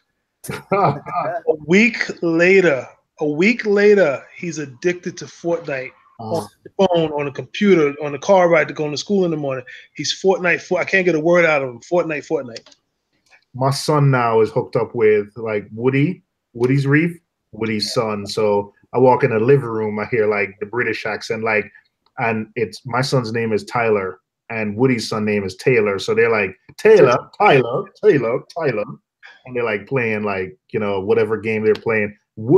Yeah, my wife is a little iffy about letting them play Fortnite, but yeah, I don't try to push. I remember my parents trying to push me into stuff, into whatever they liked or whatever they thought, and I didn't like it. So But as a parent, you have to do that, because if you just leave it up to your kids to try new stuff, they won't. If you put the pressure on them, when they try it and they don't like it, fine. When they try it and they like it, they'll be thankful. Yeah, but I'm trying not to like force, but to kind of coerce into, nice words. Coerce into. My parents even went as far. My dad went as far as to like try to, tell me what to study. I'm like, nah, man, I'm doing my own thing. Tell me what major to study. I'm like, nah, man, I'm doing my own thing. And I'm glad I did it. I'm glad I was, I was steadfast in that. But it's like with my oldest daughter. I made her take piano lessons. She hated it. She was mad at me. And then slowly but surely, guess who was out there practicing without anybody telling her anything, because she started to enjoy it. Mm-hmm. Yeah. You gotta, yeah. And you know what? If you don't push them to try things, they'll never know. And it's good if they touch a bunch of different things. It'll at least give them the experience to like try things. Because, if you don't try things, man, you never know what the other side is like, man. You just go out and you become repetitive and do the same thing. Try different foods, try different things, Right, absolutely. I'm willing to try anything, man. I had a hippopotamus burger. I had snake. Listen, man, I'm willing to try almost everything at least once. So, hey, Biz, so you work regular business hours, 9 to 5, Monday through Friday? I think he's on. Yeah, pretty much. Okay, that's good. That's good. And then pretty much I'm one of those workers who, whenever they call me, I gotta work. So sometimes it's good, sometimes it's bad. Oh, so you're salaried? Yep. Okay. So you got to work more than 40 hours for the same money. Pretty much. Yeah. Like this week, I didn't do a lot. Maybe an hour or two after normal business hours. Someone called me last night at 3:30, and I slept through it. But Wait. I thought you were like a revenue guy. What is somebody calling a revenue guy at 3:30 for? Because the system doesn't only do revenue management. They consider revenue management from the moment that patient checks in and any kind of patient movement within the hospital. Because everywhere they go, we making money. Right. To change. Yep. And the system I work for, we have 13 hospitals. So there's always something going on. So there's a person who's on call. Now, if that person can't figure it out, like yesterday or this morning, they had a server crash. And they called me first. I didn't answer them. Then they just go on down the line. Right. But you right about that revenue. My girl, she had to go to the ER. We were there for about, I don't know, maybe 6 hours. And when the bill came, it was like $15,000, some crazy number. I mean, her insurance paid it, but you see what's being charged. It's crazy. Woo. Yeah, I see that all the time, man. Jeez. Yeah. And then even the way that, the hospital bills and everything, I don't see how they did it 50 years ago without computers. Right. It's crazy. There's so many rules. And like every month we get a new set of rules or, changes or additions to the rules we have. So we have to constantly, keep up. There's all kinds of regulation updates we have to do all the time. So it's pretty crazy. And, with Obamacare, we had to rip everything out and put it in for Obamacare. And now, everyone's getting scared that we're about to rip everything back out again. So, every not trying to get political, but every administration, you have the potential to do something different. I've been in healthcare IT probably almost 15, 16 years now. So, and it's always changing. Right. It's ever absolutely. Oh, interesting too. I had to go to the ER not too long ago, and I didn't realize it, but now I guess my plan has a $150 copay that I have to pay anytime I go to the ER, and it's right there on my card.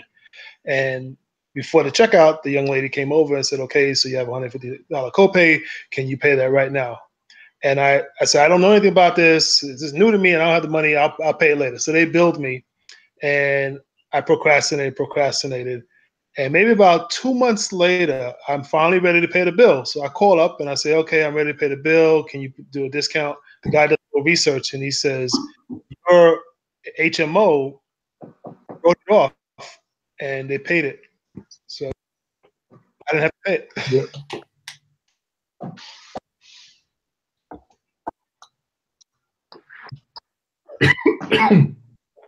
Is this a fish channel or is this a social channel? It's Fish Channel. Everything. It is everything. It is everything. Whoa.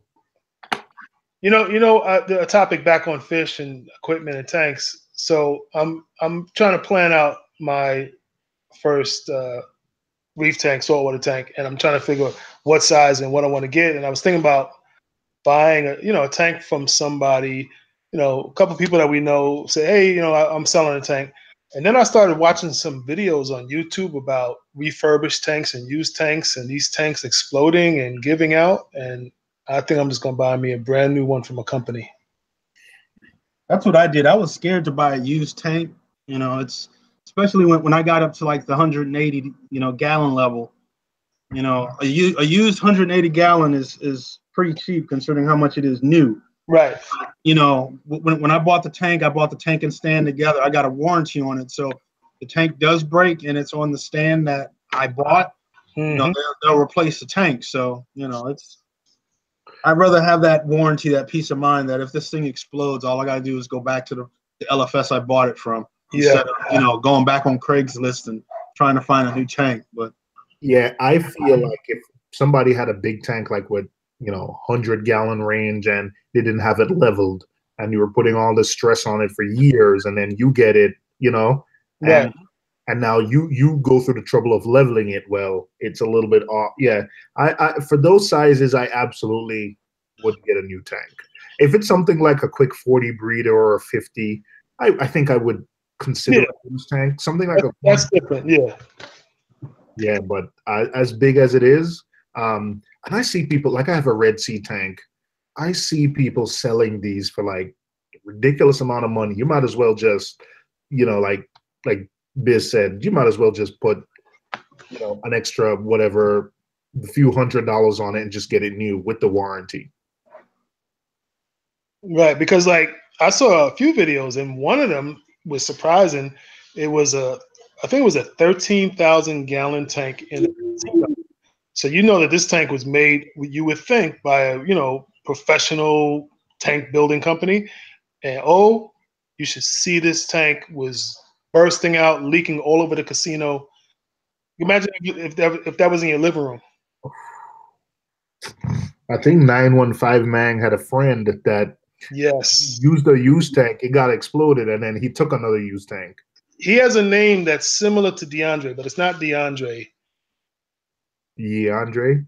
Yeah, I'm trying to look it up now, but his 400-gallon tank burst in his living room, and like you said, it was used. Yeah, luckily for him, he lives in a place where there's no basement, where basically, I think it's an army base, where basically it's like concrete slabs. Right. Literally, the water just, runs out. It ran out under the door or whatever.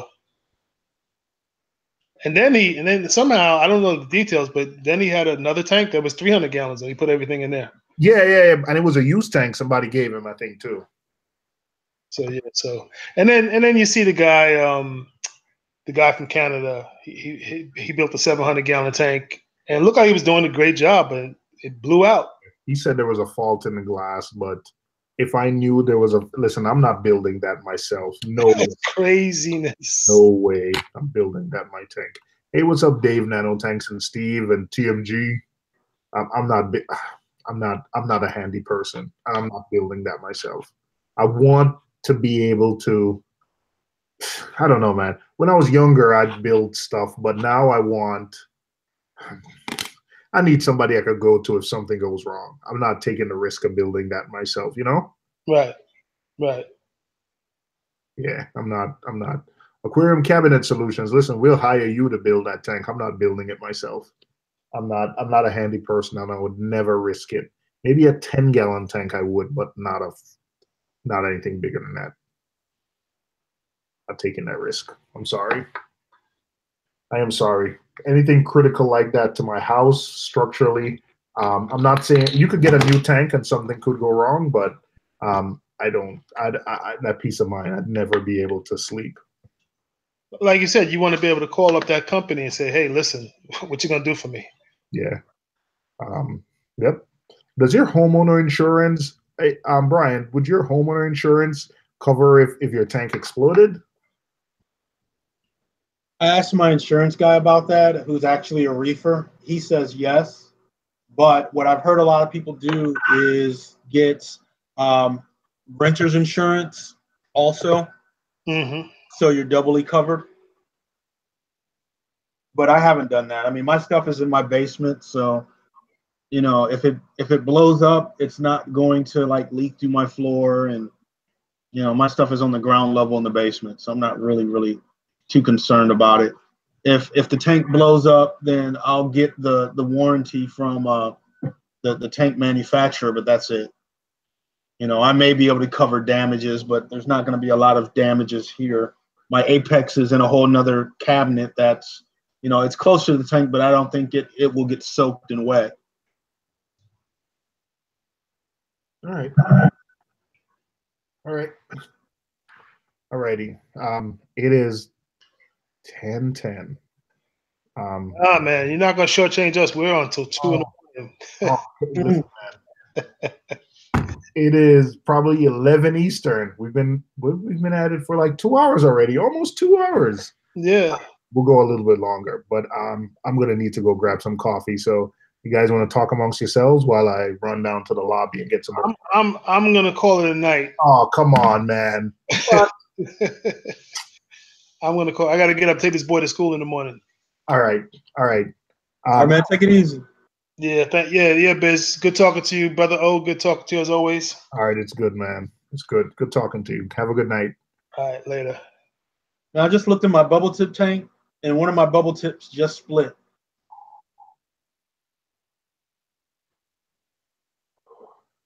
Yeah. How many do you have in there now? In that tank right now, 1, 2, 3, 4, 5 in a rock nymph. There's a rock nymph and I think, you know what, I'm gonna go for another 20 or so minutes. But does the rock nymph and the bubble tip anemone, do they fight? No. Nope, the rock nymph is off in his little area. I mean, there's 2 bubble tips close to him, but they don't bother each other. They're not stinging each other or anything like that. My largest nymph is the one that split. It's a red bubble tip anemone. Real nice, bright red color. And he's been the last couple of days, he hasn't really looked that hot. You know, he's kind of deflated. And I look over and I'm like, it's not 1, it's 2 now. That's always cool. All right. What are you going to do? You going to sell one? No, I probably won't sell this clone. I'll probably wait till this thing gets full of bubble tips. I have 2 black and white clownfish in quarantine right now. That's going to go in this tank in, you know, a month or so. Hey, what's up, Nick? How we doing? Good. What's up, TMG? Good, man. Hanging in. Yo, Nick, sorry about earlier. My boss walked in. Oh, no, it's good. It's so good, man. Nick, you at the unit or you home? I'm at the unit working late. Working? Yeah, I'm pulling an all-nighter tonight, man. I just had 700 kilos of rock delivered today. And I got a couple of big installs to do. So, yeah. Crazy. I'm working hard. I'm working long. So, Brian, this guy's a firefighter by day and builds tanks by night. Oh wow! I don't know how he does it. Like what? Seymour, what we say in Jamaica? In my bleach. Look at my tank's gone to bed. Look. Yeah. Mine did. I'll tell you, Nick, you'll like this. My sun corals finally came out. Oh, nice. Right? And it was funny. We were trying to get a picture, and the lights went out literally the moment I put the camera at the tank. Are you training them to come out during the day? No. So they were coming out on their own. I think it's just been a week. So I figured they just sort of recovered themselves. Right. The tank parameters on that 20 are starting to swing the right way. So now we got to fix the 120. Like I'm looking at it going, that's a lot of brown diatom everywhere. That's a lot. Wow. But no, so my what's Team G eating? What are you eating? I have no idea. It looks like you eat fried chicken. Fried chicken. Damn. Oh, I bet you it's good, man. Don't talk about chicken. We got so wrapped up in setting up my that live show stuff, and the next thing you know, I'm like, yeah, I got to go to the store. Well, they're all closed. So yeehaw. If you lived in New York, that wouldn't be a problem, man. Well, there's a 24 hours place I can go, but it's on the other side of the city. Oh my gosh. Yeah. So, which isn't that bad, but it's still 20 minutes out of my goddamn way, right? Yeah. But no, that was more difficult than I thought it was going to be. It really was. I was starting to swear. Like, I normally don't get frustrated, but I'm sitting there going, okay, this isn't making sense. I'm now getting pissed off, free product or not. I'm getting really angry about it. It's like, why is it counterintuitive? So we got it, though. And it was just like, jeez. And I'm sitting there going, man, I don't want to test this. I'm all pissed. Oh, streaming. We're good. Let's fix up the rest of the crap that isn't working. What was it that you were testing, Craig? Streamlabs OBS. All right. Okay. And I did half custom, half template. So Right. we went in and actually did some stuff. And when you're trying to make things overlay and you did it, you have to play around some more. And Right. what we figured out is it does not matter if it's black and the background's black. I have to make the chroma key green because Streamlabs doesn't know how to deal with a black and a blend. It has to be the green to make it Right. blend. And we spent an hour and a half until we were sitting there going, oh, are you kidding? So we did it once and boom, and it just worked. And I'm like, this is just crap. That's crap. That shouldn't be doing that. I can make it work in any other program. But on their program, you have to do the green screen. That's Wow. what they have their blend set to, which is just absolutely mind-blowingly. Well, it's free. What can I say? So I think didn't Mad Dog he was getting all his shirt acting like a green screen and stuff, like his teeth. He put white as I don't know what you call it, but instead of a green screen. Yeah, you can set the chroma to replace whatever to whatever color you want, right? Except for black. Black doesn't work right. So when you're blending, right? Because you got to remember what I'm doing is taking an animation and playing it on a loop in behind another animation.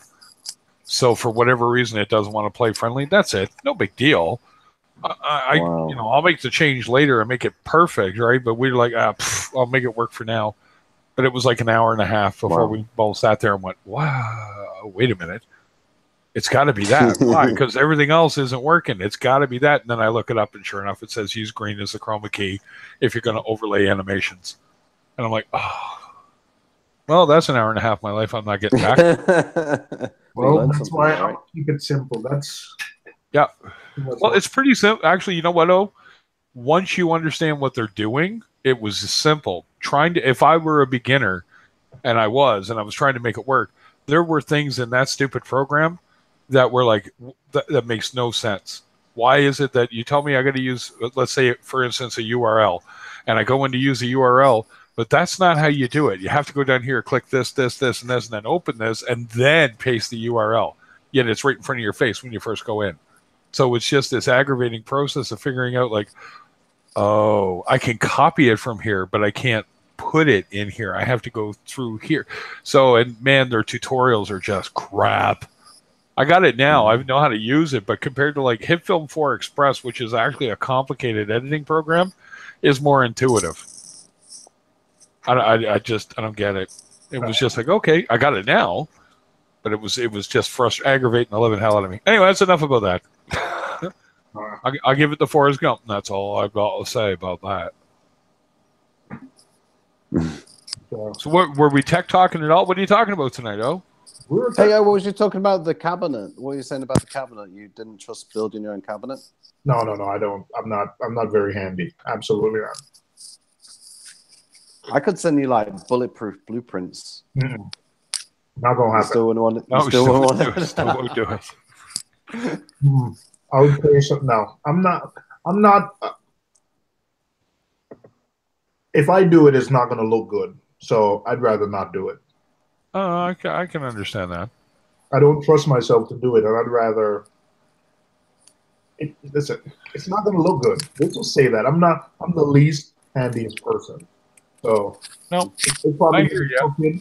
Doors are probably going to open on the wrong side. I'm probably by the time I install it, I'm going to realize that the sump doors are on the back instead of the front. I like it. No, I like it. That's what honest. Size? What size tank is it for? Oh? I'm thinking about a 250, man. 250. 250. So what's that? You'll make it and ship it over to me? 6 foot? 6 or 7 foot. 6 or 7 foot. Mm-hmm. I can do it if you want me to. How much is it going to cost to ship a pallet from the UK to the US? I don't know. Annika just asked me to do one for her. She's shipping one over to Texas. I've shipped one to New York before, but it was a long time ago. How much was it? What size was it? To ship to New York, was it like $1 billion? No, I can't remember because, to be honest, it was a project I was invited onto, and the project leading company shipped it. But I know it went to New York, so it sold for a crap load of money. Because the guy that commissioned the build, it was in an art exhibition in London, and then he took it back to New York and sold it as a piece of art. Weirdly enough. I know to ship, like, let's say a 6 foot tall like barrel can be really cheap to ship. Can be just a few $100s. So I don't know, maybe a stand that's wrapped to the hilt and maybe a foot thick of bubble wrap around it on each side on a pallet. And then you ship it to New York. Once it clears, once it's inspected, I go pick it up. Off of one of the, we have so many ports here. Port of New York and New Jersey. It could be somewhere in New Jersey. It could be somewhere here, but it might be worth it. I've shipped stuff to Europe all the time. France, Germany, Italy all the time. And it's not that expensive, like maybe £150 for, like a 1200 by 1 meter pallet. So I can't imagine it would be. It depends, like how you look at it. Like, say if it was $1,000, would you pay that to get it shipped? $1,000. Yeah. Depends on how nice the cabinet is. Hey, it'd be like the best in the world. What are you talking about? Hey, Nick, I heard about the ACS stands, man. Woody told me, like, you got an ACS stand, you were like top of the world. What I say to people is I don't compromise, so I don't cut corners. So if there's like even down to the adhesives we use on the edging and stuff, if a rep comes to see me and says, hey, I've got this adhesive and it's an upgrade to what you're using, we'll test it. We do several different types of tests. If it's better, we use it. If it's more expensive, we don't care. We still use it. So there's absolutely no at this moment in time, I don't know how to make the cabinets any better. There's, as far as I'm aware, I'm using the best quality materials, the best hinges, the best screws, the best adhesives. I'm now continuously looking to improve. So there's nothing I can do at this moment in time until somebody else brings out a newer product or component that I can use. So your tanks are better than like Elos tanks? Elos, my cabinets are better than Elos tanks, Elos cabinets. And I definitely can say that because Elos show in the UK at the trade shows. And I remember the first, like maybe 3-4 years ago, I was so excited to see Elos because I hadn't seen any of their cabinets in the flesh. And I went to the trade event and the Elos guy was there who completely ignored me.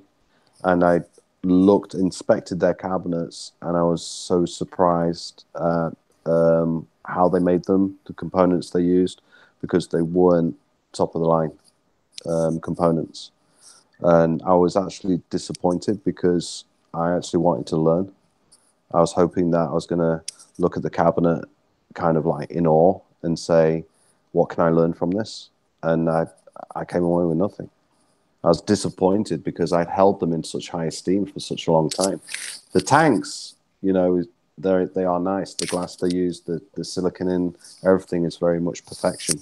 But that's why I was disappointed in the cabinet, because I wanted to see the same thing in the cabinet and learn from it. But I promise you, honestly, I'm not being egotistical. I promise you, there was nothing to learn. Elos is crazy expensive, like maybe 2-3 times the price of the Red Sea. I was actually, like I mentioned this before on Paul's stream, I don't think we challenge the manufacturers enough. Like things like lighting, LEDs. I think that we should, like, generally as hobbyists, know as much about the lighting as we do about the water chemistry, for example. Because if we did that, we would expect more from the manufacturers and they would be challenged to deliver. Where I think because of our general kind of lack of certain levels of understanding, they get away with not providing. Do you know what I mean? And I think that's what we should do. We should, like, generally raise our game and challenge the manufacturers to give us more. And like with cabinets, like you're saying now, I wouldn't make my own cabinet because I'm scared, I'm worried. So you can't challenge the quality of the cabinets that you get because, you know, you don't know what to kind of like look for and things, where I do. So that's why, like, I looked at it and thought, you know what, I'm almost like angry because the quality of the cabinet that they provided that I saw, it's almost like a rip-off. You know, they're ripping people off. Because they put a big price tag on it doesn't mean that it's value for money, right? So, man, that's a big statement, Nick, to say. Yeah, it is. It is, but I can make an equivalent product for less money than I'm making my product for.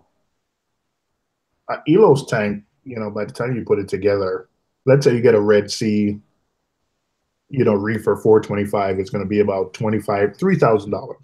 By the time you put together like a similar size Elos tank with the plumbing and everything, that thing could be $7, $8, $9,000. It's really, really.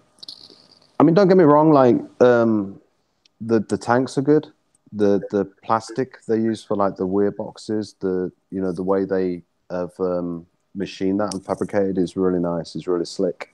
But in cabinetry, for a lot of companies, not just Elos, it seems to be an Achilles heel, where I think with the materials that we use and things like that, and the machinery that we use, the way they're traditionally made, there's only so much you can do, and that's where you really have to kind of think outside the box. Like we do things with the machines that the machines aren't designed to do, but we want them to do it, so we have to trick the machine into doing it. But unless you know that you want the machine to do that, you then can't come up with a solution how to trick the machine to do it. So what you'll get is other companies using the machines how they're supposed to be used. So they'll never be able to do that. You think it has something to do with, if you're going to mass produce, then, you know, you can't do custom on everything because it's, you know, you still need some efficiency from mass producing, doing it for the masses. Yeah, because when you that's the other problem, because when you volume manufacture, it's all about volume and turnover. So, for example, if we did a production run on our, say, our edge band, and we were running off 1,000 panels, all the same size, all the same color, then we're maximizing our efficiency. Where if we're doing different sizes, different designs, different colors, each time we stop and have to like change the reel and we have to, you know, even stacking.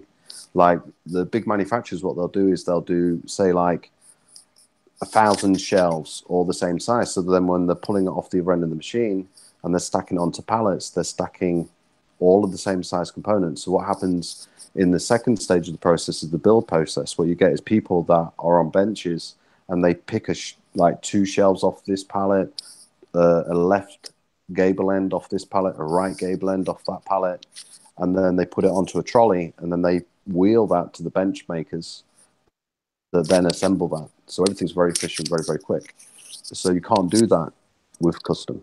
So that's why it's more expensive, because it's more time consuming. Do your tank, you know, like a similar size Elo's tank, does yours come in way more expensive than an Elo's? No, we would be generally maybe slightly under or around the same price as an EOS. We'd, on an average pricing, like what I call like ballpark figures, we charge around £900 for every 2 foot square. So if you wanted a 2x2 tank, cabinet, some pipe work, black backing, in like an ultra gloss white, you're talking about £900. For a 4x2x2, then it's £1,800. It slightly throws it off the bigger you get, because it doesn't always equal that equation. But, you know, around about that is where you're looking from our product. Sorry, guys. You finished eating the chicken? You finished your chicken, TNG? I can't. Nick, I'm glad you're getting a good night's sleep. You know what?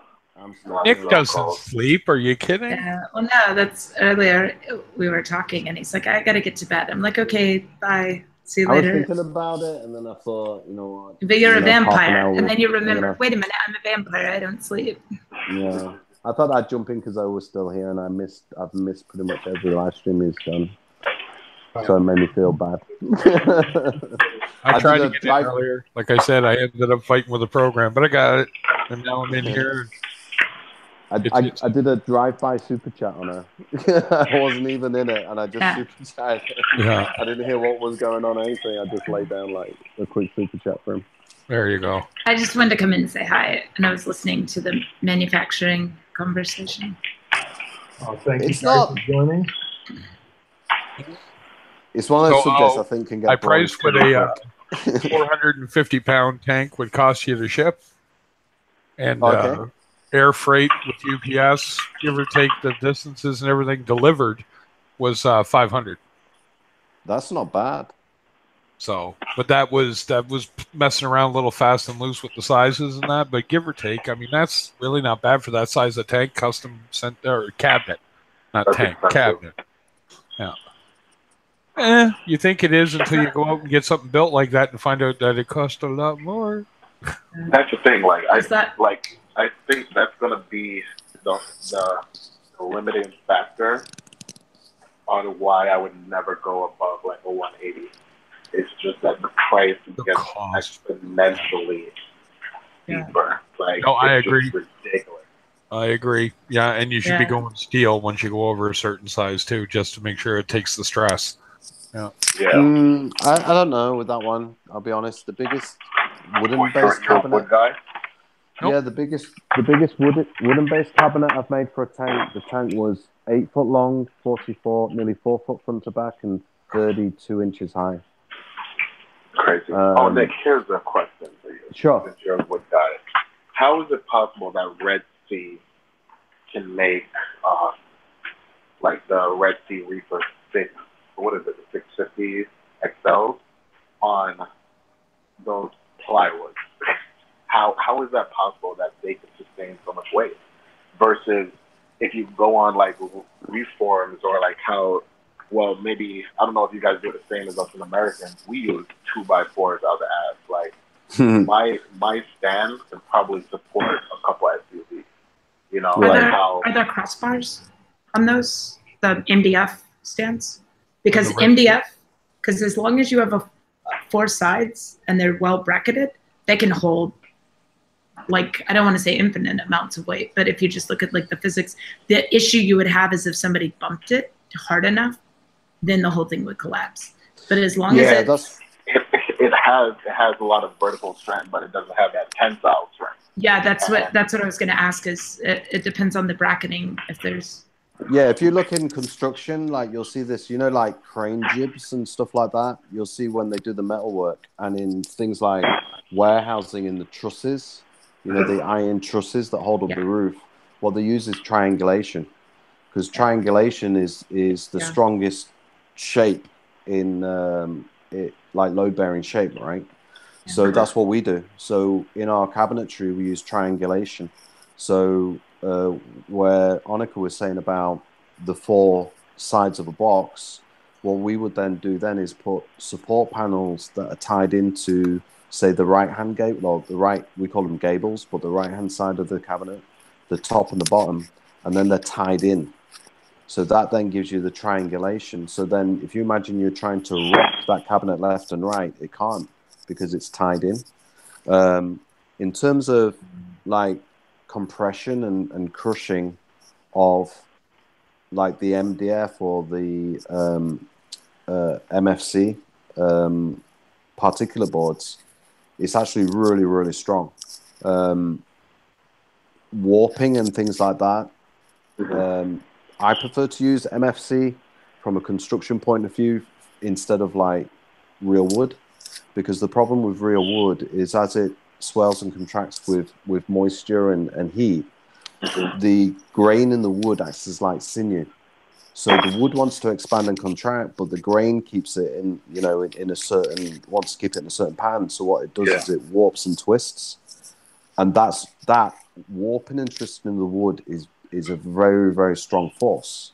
Now, with MFC board, which is like particulate board, if you chop that board and you look at it, it's got little particles of wood chips, right?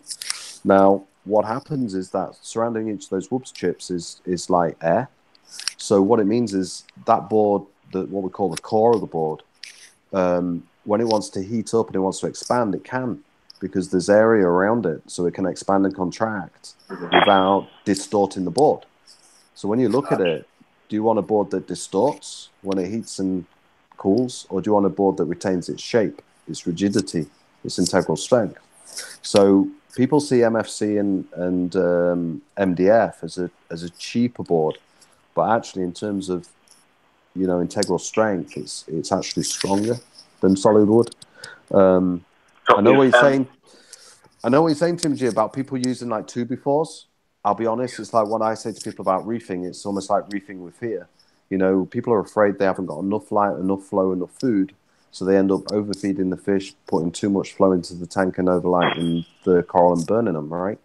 And it's the same when they build cabinetry. They're so afraid of their interpretation of the weight and the structured dynamics, they go overboard with it. And they actually, to me, like waste a lot of money and a lot of space, like interior space, because they're overcompensating.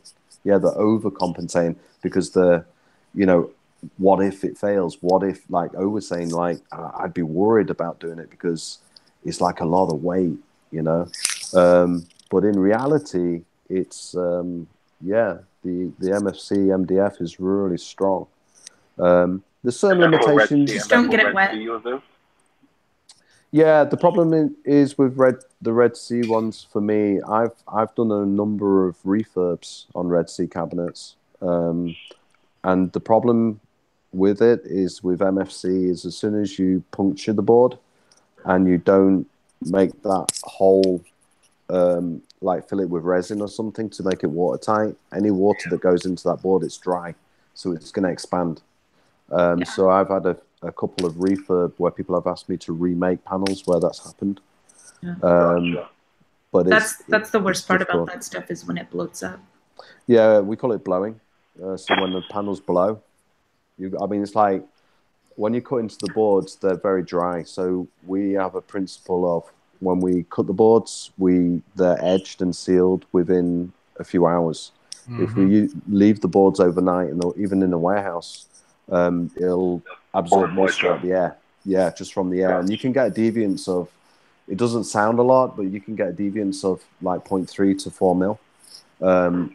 and then when you get that, it kind of it's quite a big tolerance. I work in thousands. Yeah, it's quite a big tolerance. So that's the Red Sea Reefer 650. I don't know if you guys can all see that. Yeah, it's a large tank, but if you look at the way they've built it, the other thing with the Red Sea Reefers, don't they have the metal framing inside as well? I can't remember. There's the bracket. So every corner, depending on where the corners are, you can see how they laid it out. And then there's only two brackets in the whole thing. Right. Annika just dropped out. She didn't even say goodbye. No, not at all. She just went out rude style. So rude. She does that. She don't care. She don't care. That's all right. The Red Sea Reefer, I think it has some kind of metal free, because those panels are heavy. Yeah, I can't remember now. And then they seal it. It's really sealed because it's easy to wipe and stuff like that. So the board is sealed. Yeah. Gotcha. I'm looking at this website. It's a UK website. They sell MFC already sealed. It's CBJ. Are you familiar with them, Nick? Yeah. Oh, you know about them? Yeah. You mean the actual board is sealed? Yeah, I mean, no, it's a company in the UK called CBJ. CBJ? Yeah, CBJ Limited, LTD. I think we say that's limited in America. Let me have a look. See, the thing is, it depends on the company. There's a lot of board distributors. There's fewer board, what we call bond agents that laminate the boards. Yeah. There's a few companies that actually manufacture the laminates. I know one of them is Cloutings. And what happens is you get the guys that produce the laminates like Cloutings, you get other people that buy those laminates and buy the boards and then bond them together to form a furniture board. And then you've got loads of companies that buy from them to then supply to the factories. So CBJ, was it CBJ Limited? Yeah, LTD. Yeah. Let's have a look. Panel. So they might be a distributor of the actual board rather than the manufacturer. Gotcha.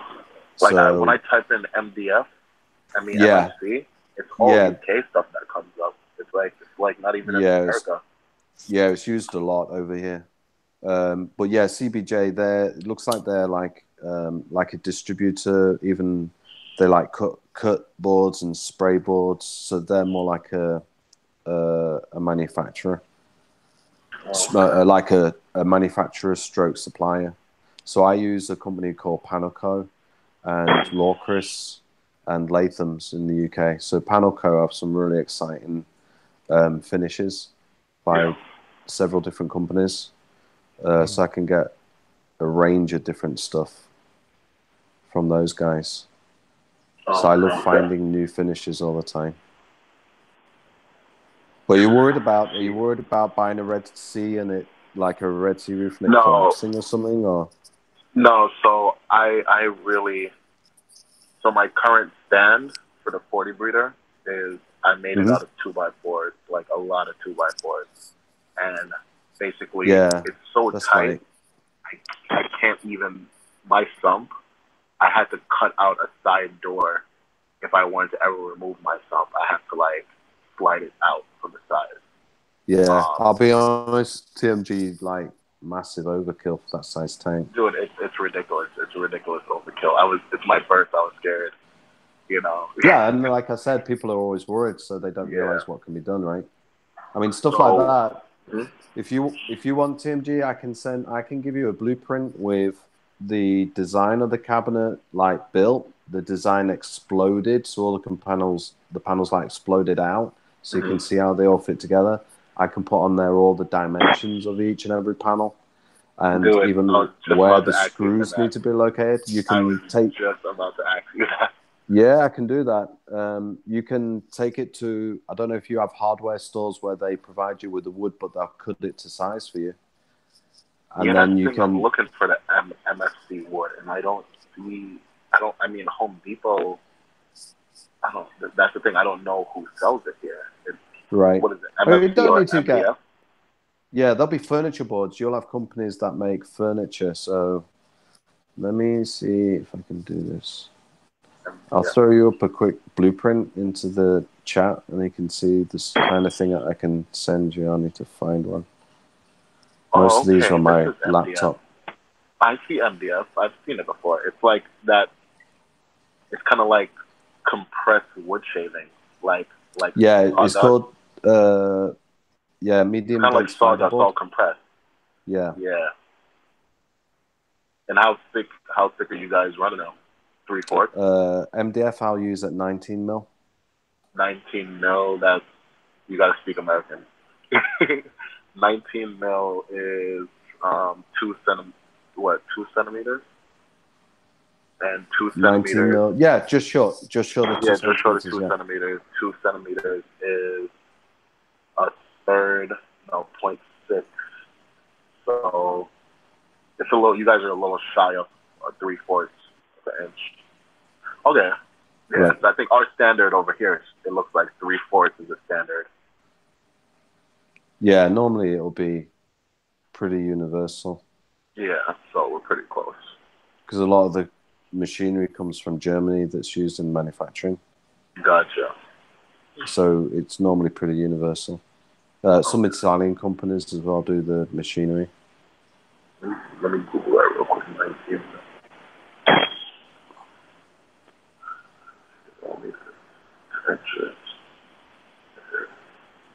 Yep, 3/4. Yeah, just shy of 3/4. So yeah, it's a standard.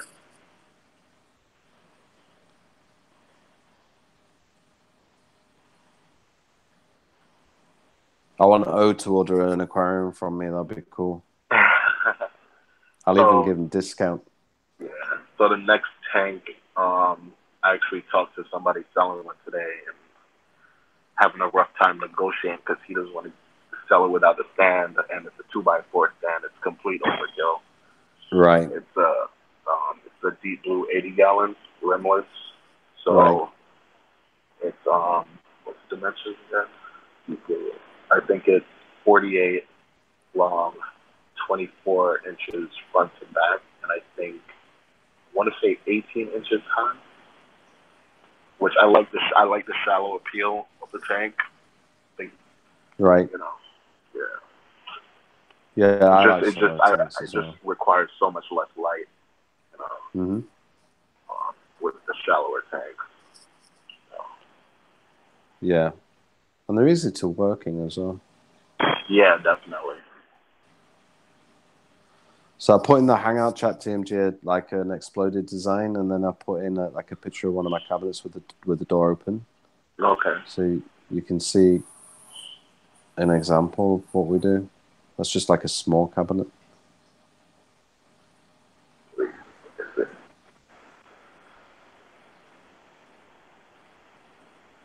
Where's Ogon? I think he went to go get coffee. More coffee. All right. Okay. Yeah. Oh, okay. That's so simple. So simple, right? Where are the triangular tie-ins that you were talking about? Okay, on this one, because it's smaller, there's less lateral forces, like the more moving left to right on this one. So normally what we'd do is we'd put 2 support panels to the very edge, but on this one, you can see the middle panel is quite wide. So the triangulation is actually on the top and the corners of the two the left and right corner, top corner, and the left and right bottom corner of that center panel. The way that's screwed and tied in, it won't move. It's enough for that size cabinet. So you're talking about that interior panel? No, the one at the back of the cabinet. Yeah. The vertical one. Okay. That's tied in top and bottom, and on that size, it's enough. Okay. I see that there's like an interior panel. Right. That's a load bearing panel? Oh, the one inside, that's just the shelf? No. What the shelf is attached to. On the left-hand side?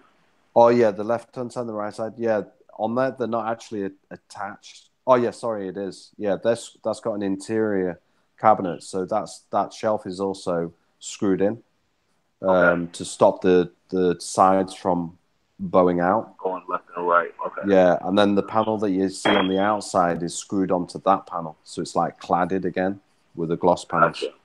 So So there's yeah, an so that's interior the panel and an on the exterior. interior panel is a load bearing panel. Yes, that's right. And the ones on the outside are just for decor. Gotcha. Yeah, so that's quite a solid sort of construction on that. That's crazy. Mm-hmm. Something so simple. Oh my gosh. But look at the space you got, right? Yeah. Compared to using 2x4s. Imagine using 2x4s on eat up so much space because on the 2x4s you're using it literally takes away 4 inches because you have to on the traditional mock-up that everybody uses. It's right. It's you have to use 2x4s going front to back. So on Here's some one larger... side you're eating up a total of about 8 inches. You know. Okay, this is our older design, our what we call our traditional design. Okay. So you can see these are waiting to go out to delivery to. This is a delivery that's nearly complete. So you can see on that picture, like that's crazy. You can see it's completely open and just a few vertical spots. But if you see the one at the back right-hand side, the brown one at the back. Yeah. You can see the support panel on the far left at the back against the side that I was talking about, or we tighten on 3 sides. Okay, gotcha.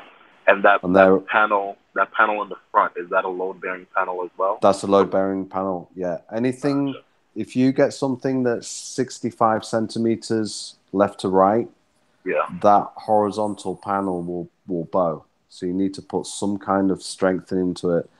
If it's something like 65 centimeters left to right, I wouldn't put a vertical pole like post. I'd put a horizontal one, and that would be enough. Because otherwise, if you start putting vertical supports in something like 65 centimeters, you're going to just encroach on the room, and you don't really need it.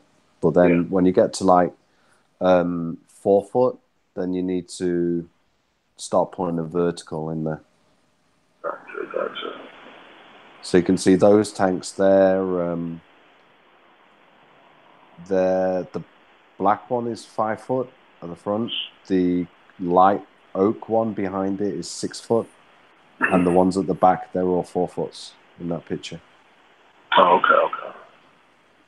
So you can see even the 6 footer is constructed in the same way. The wooden one in the middle, that one's 6 foot, and that one's constructed in the same way as the others. All 18 mil.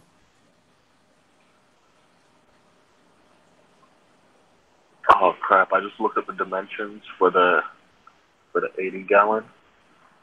Right.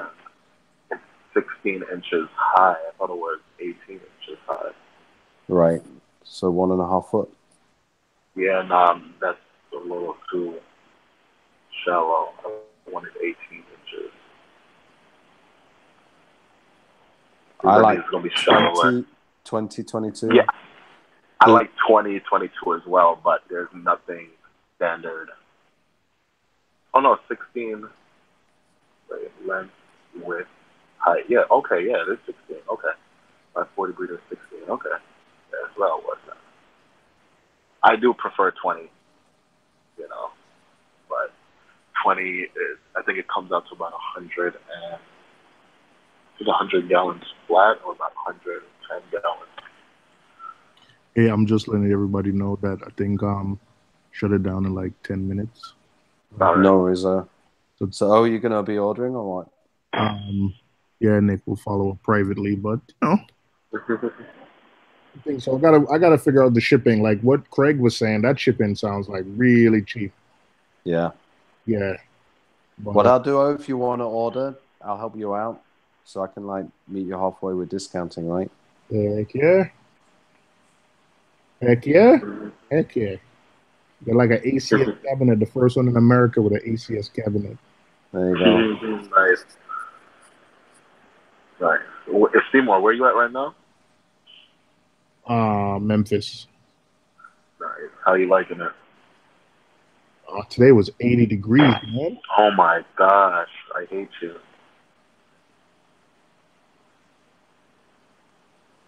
Listen, I think Memphis got the best barbecue in the country, man. It's good. Do that?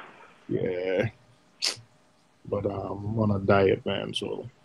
Diet for what? You trying to get that summer body? Yeah, man, trying to get that summer body, you know. Trying to get like me. I hear you. I hear you. The food is good and the portions are huge.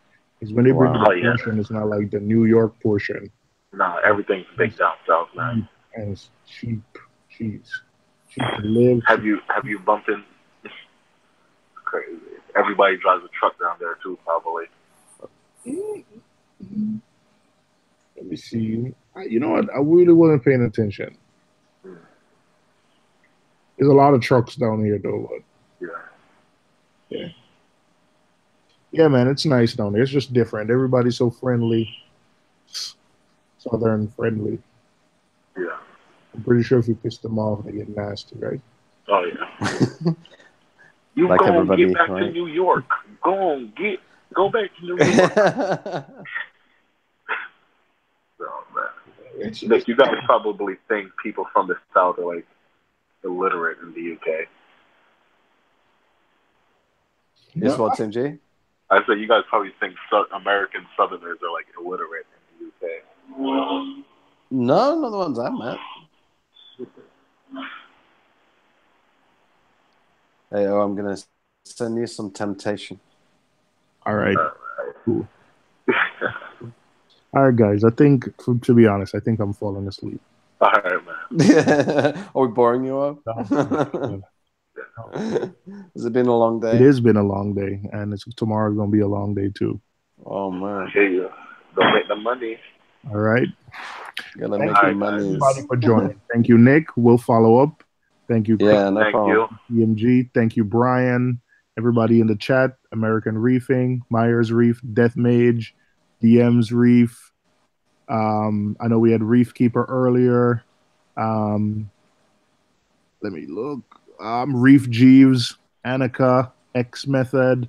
The Business was here. Tina was here earlier. Steve was here. Billy Pipes was in. Dave's Nano Tank. Nick 217. Thank you, everyone who joined tonight, and have a good night, guys. And thank you for coming out this Thursday. All right. Oh, hey. Glad to be here, buddy. I would have been here sooner. Like I said, solved my own issues there at one point. Thank you, everyone, and good night. Take care. Take it easy, guys. Bye.